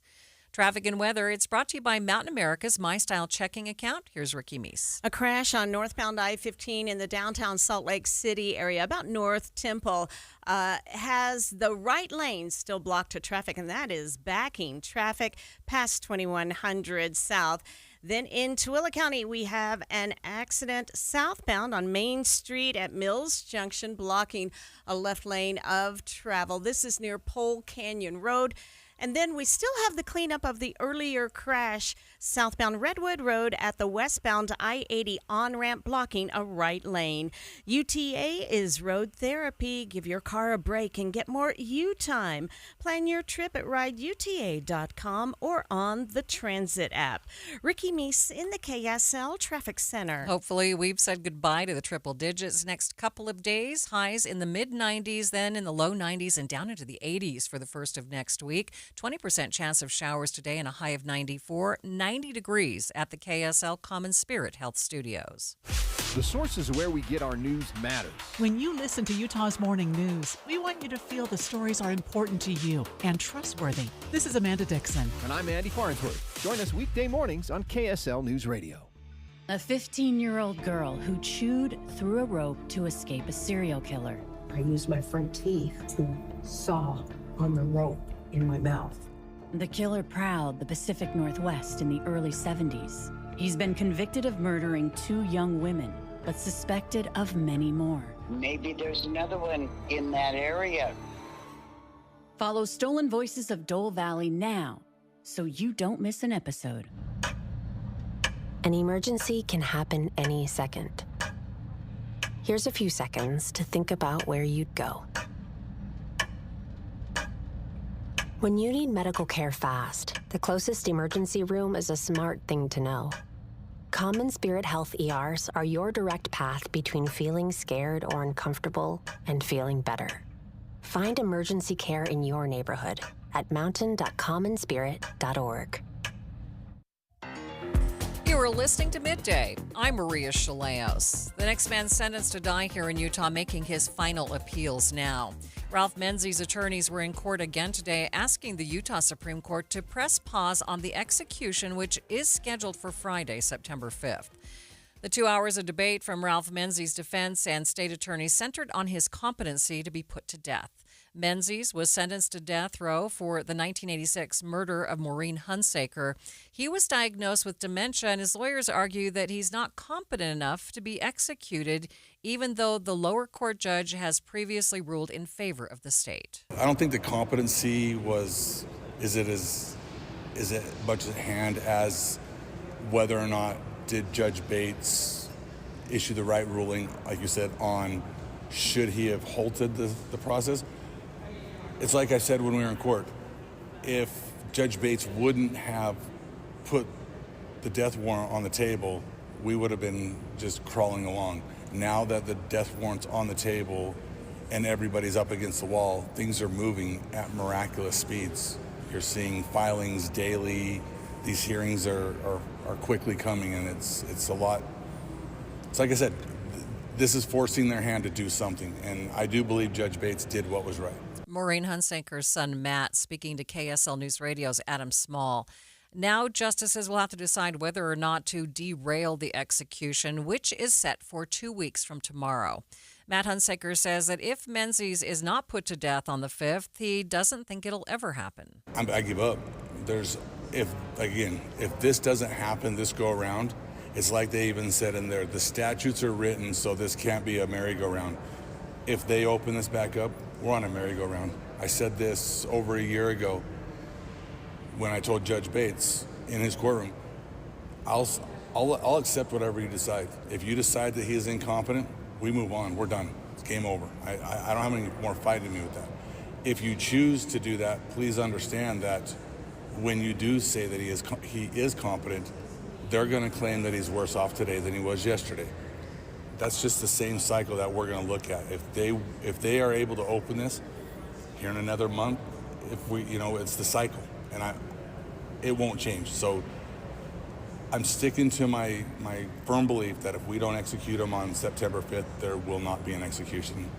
If Menzies is executed, he will be the first inmate executed by firing squad in Utah in 15 years. During his monthly PBS News conference today, Governor Spencer Cox addressed the tragic shooting this week of 2 police officers and a sheriff's deputy in Tremonton. The governor saying the aftermath of this situation shows how Utahns step up. I'm just so proud of Utah and the way that the way that people have responded in Tremont and Garland, of course, in Box Elder County, of course, Cache County, where Officer Estrada is from, but so much more than that. Every corner of the state, there's been an outpouring of love and support and a reminder of what truly matters in this life, and how grateful we are for law enforcement officers that put themselves into harm's way every single day. Speaking of that tragic case, prosecutors have now filed formal charges against the man accused in the shooting deaths of those 2 Tremont and Garland police officers. Attorneys have filed 20 total charges against Ryan Michael Bate, including 2 counts of aggravated murder. Court documents claim that Bate killed the first officer when he was running to help his wife. They then say he shot the second officer as he was running to help the other officer who was lying on the ground. Today on Inside Sources, co-host and KSL legal analyst Greg Skordas outlined the case. I think what happened here is the prosecutor decided that if there are charges that fit, charges that were consistent with what was being learned, that he was going to file those. So there are the 2 aggravated murders, one for each of the police officers that died, an attempted aggravated murder for the officer that was shot at but not killed, and then there are a bunch of other charges, including charges related to the shooting of the dog, other charges related to other gunshots that were fired by the suspect. He says Bate is also charged with possession of bomb-making materials. When the police arrived and went into the house, they found some Molotov cocktails. Wow. So he's charged with what we call possession of an incendiary device, short for bomb or long for bomb. But they found bomb-making materials, or actually bombs, in the house. So wow. 20 counts. Also, they refiled the 2024 domestic violence case. Now, that was a 5-count information charge in 2024 involving domestic violence with respect to his wife. That case was dismissed after she apparently asserted what we call the spousal or marital privilege indicating, I don't want to testify. That case has been refiled, which makes me think she's now decided she is willing to testify in that case. Since the prosecutors have also filed their intent to seek the death penalty in the case, Greg says Bate will not be released on bail. He says that may be the reason his wife has now decided to testify against him. This is a case, Holly, that we would have the judge would be allowed to provide no bail. In other words, he's not getting out of jail. Right. In a capital case, Utah allows a judge to set no bail, and that's certainly what's going to happen here. There's no way that this man is going to be provided bail no matter what happens, and I don't think that will change at all.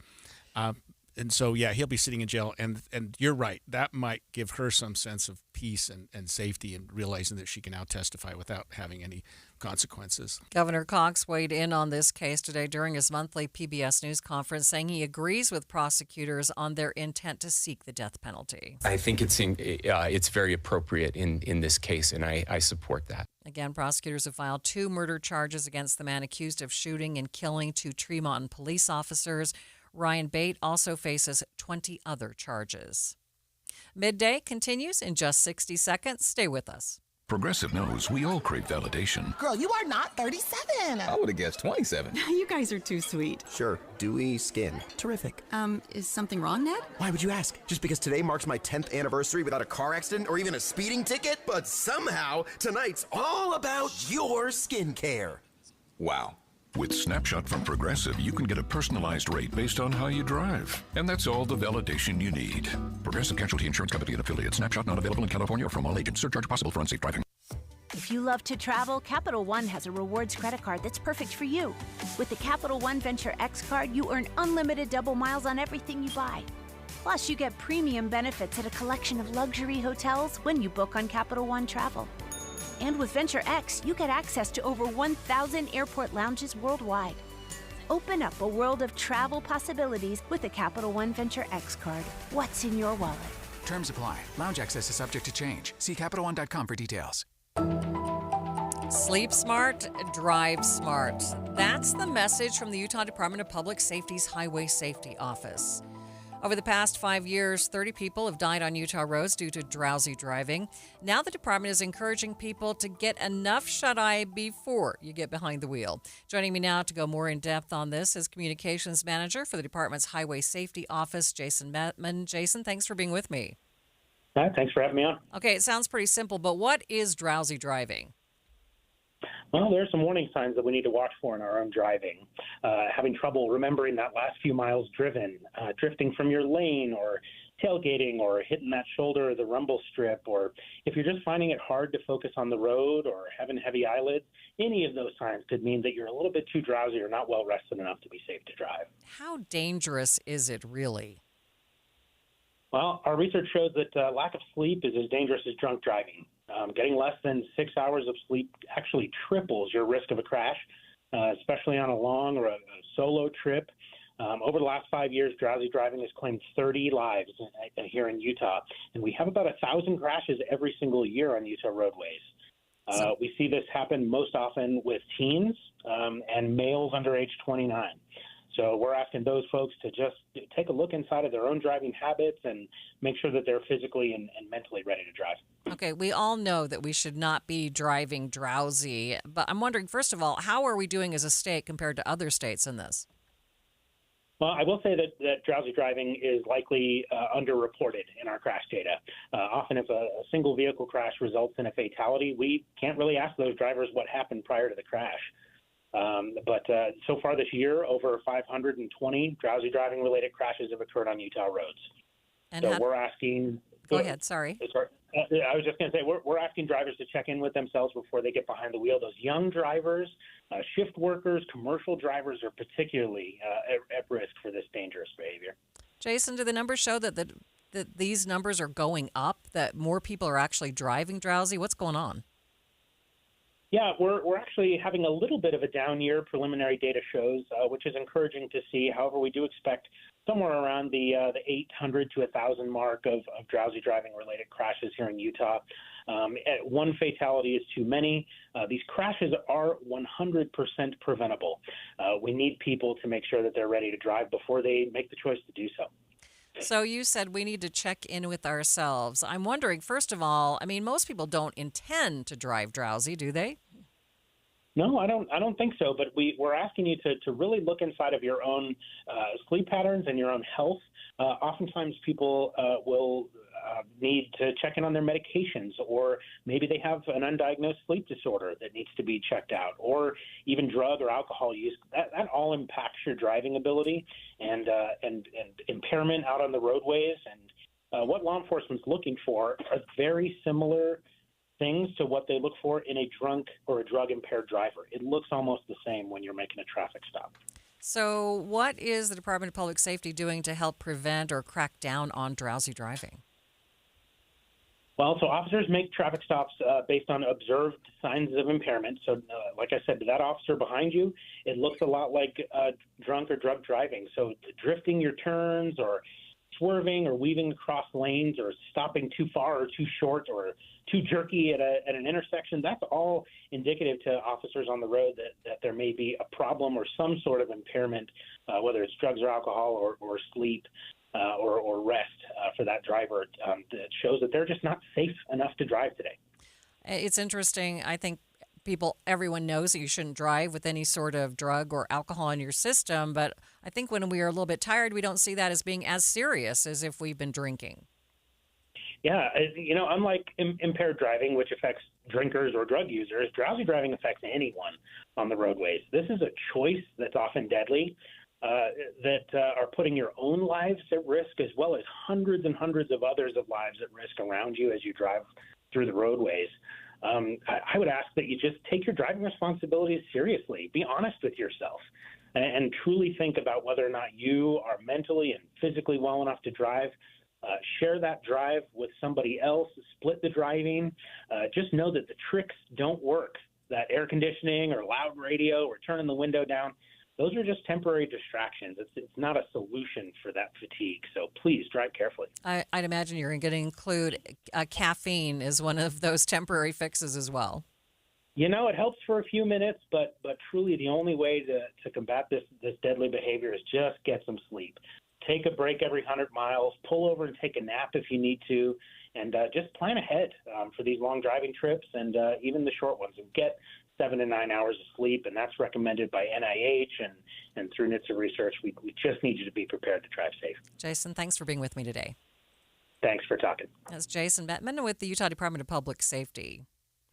Have you ever booked a window seat on a flight only to find out when you get on the plane that there's actually no window? Well, you're not alone. I'll tell you about a new lawsuit next. But first, it's KSL Traffic, brought to you by Mountain America's My Style checking account. Here's Ricky Meese. The crash we had northbound I-15 about North Temple has pretty much been cleared.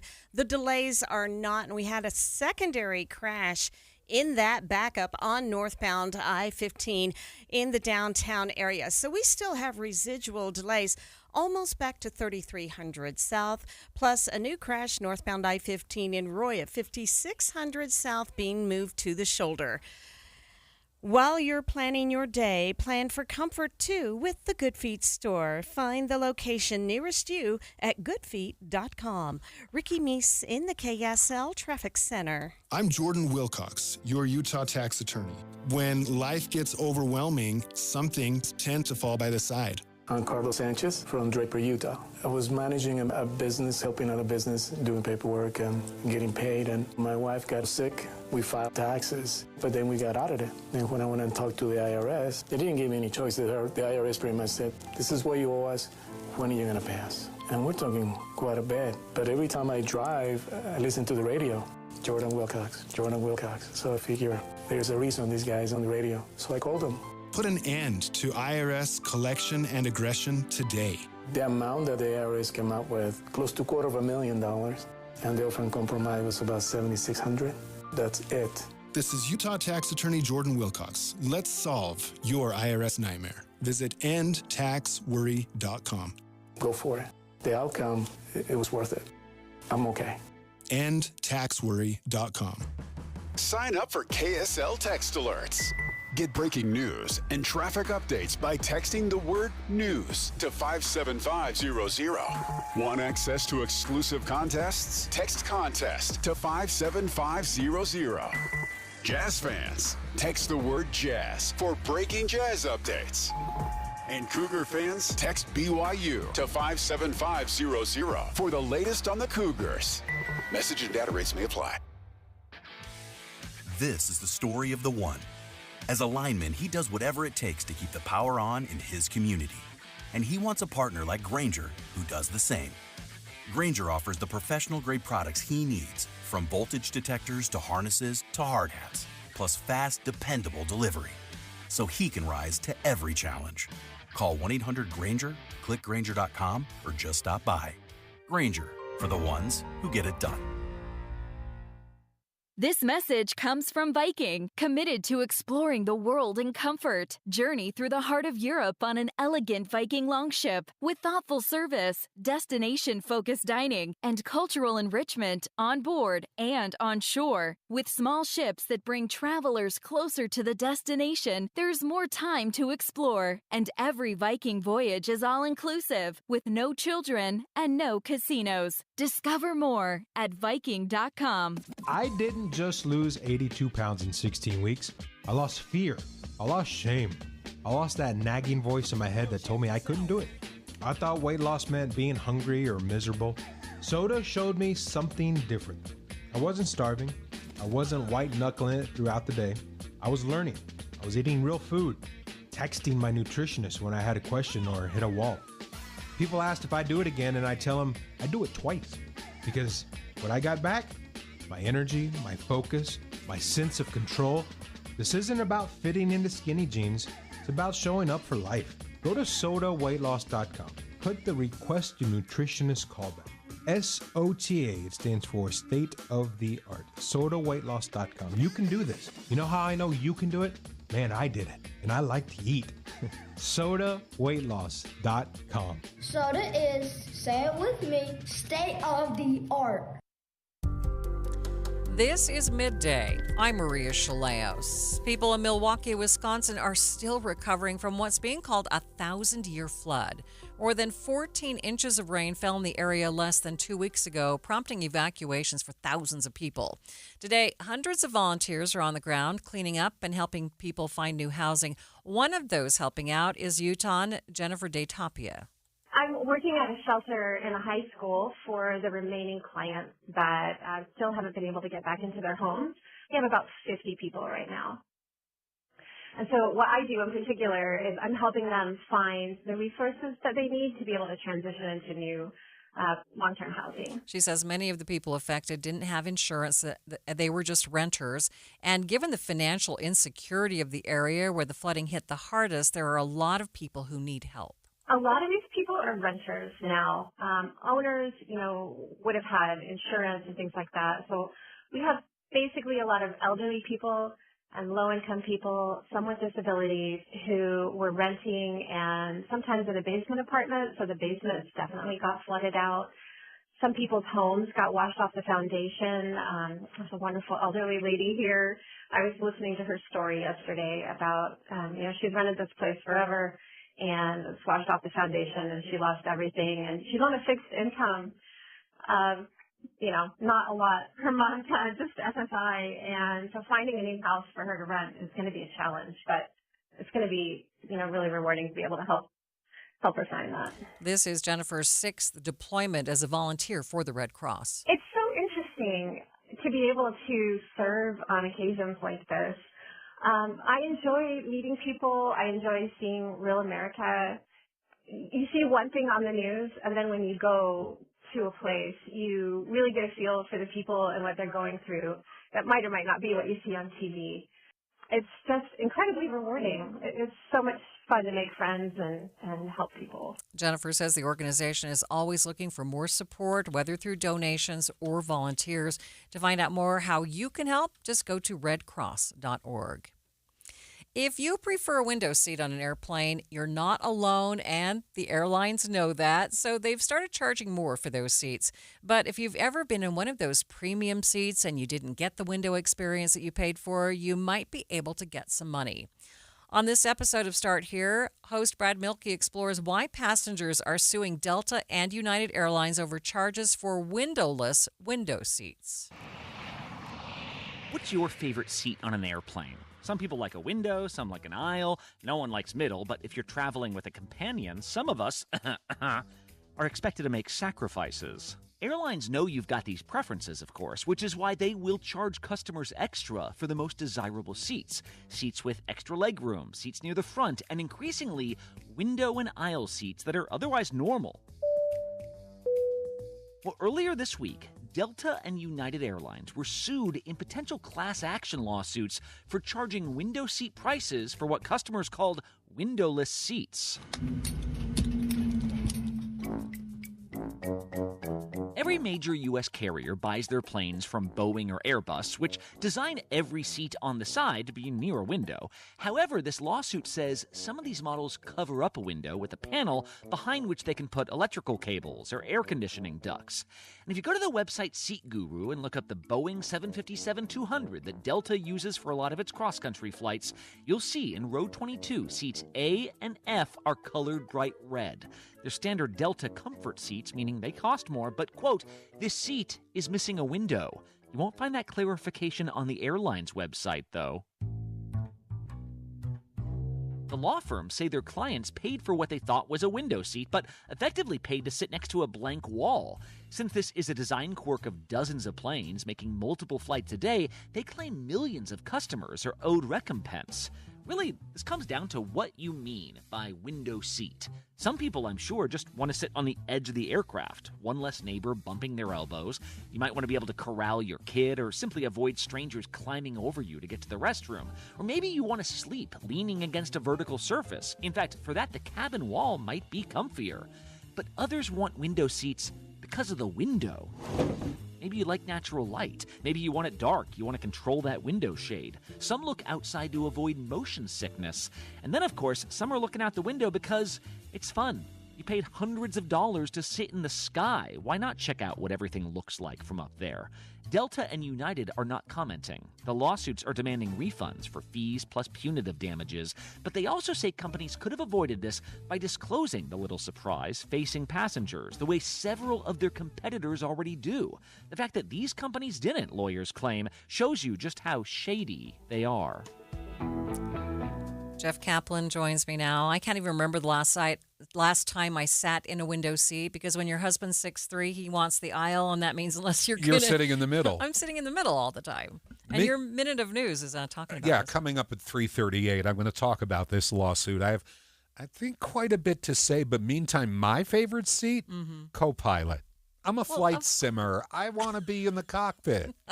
Never get to be in the cockpit. Yeah, I was going to say, how often does that happen for you? But they let me sit down like a little boy once before we took off, and it was the best day ever. Well, that was an incredible opportunity for you. I've not had that. Maybe I'll ask next time. You let Jeff sit in the front. The pilot said, don't touch that red button. Whatever you do, don't touch the red button. Absolutely. Jeff Kaplan's Afternoon News is next. He won't touch the red button. KSL FM Midvale. KSL Salt Lake City. From the KSL Common Spirit Health Studios, this is KSL News Radio. Utah's news, traffic, and weather station. Good afternoon, 3 o'clock at KSL News Radio. I'm Jeff Kaplan. We have some showers around Salt Lake City. It's 88 degrees. KSL's top story. When police get a domestic violence call, they conduct a lethality assessment. 11 questions meant to determine whether this... To spot those red flags and connect victims to help. Representative Ryan Wilcox says it's not just about saving victims, it's about preventing tragedies like the Tree Mountain shooting that killed 2 in the line of duty. And at the back of my mind all week...